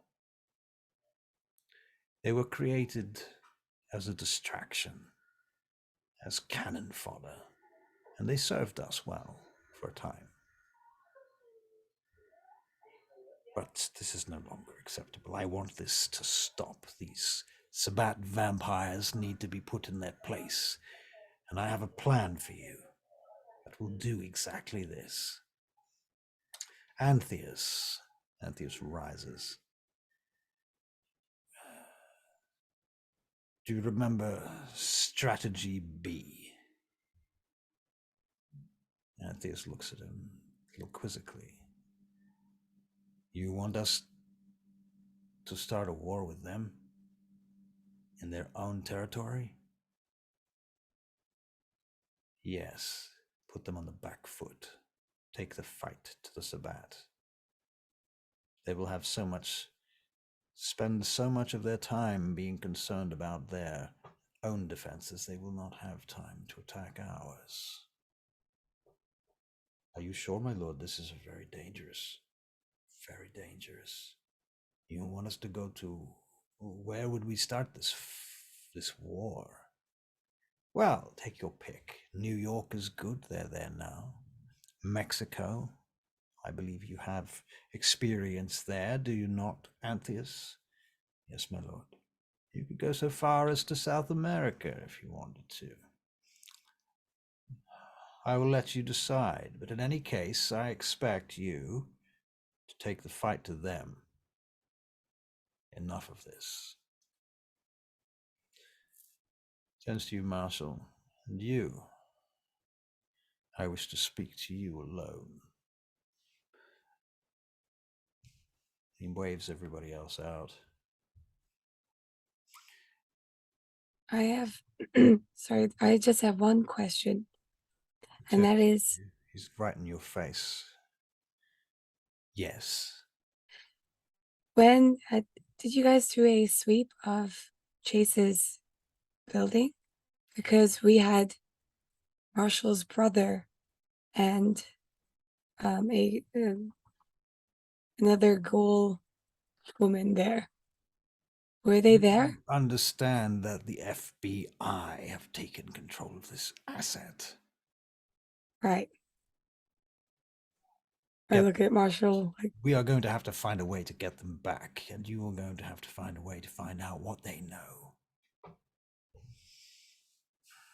okay, This is not ideal. Now, I will leave. all right. And out of game, we'll start the next session with a conversation between Loden and Sure. Marshall. Lovely. Okay. Yeah, I did you forgot forget all your about my brother? I Well, can't no. believe it. I had other things on my mind. I had like, holes in my chest and gashes in my neck and Right. feeding blood and stuff. Slip my Learning mind. how to feed. Yeah, slip my mind. I mean, the whole reason why this about were there for your brother, probably.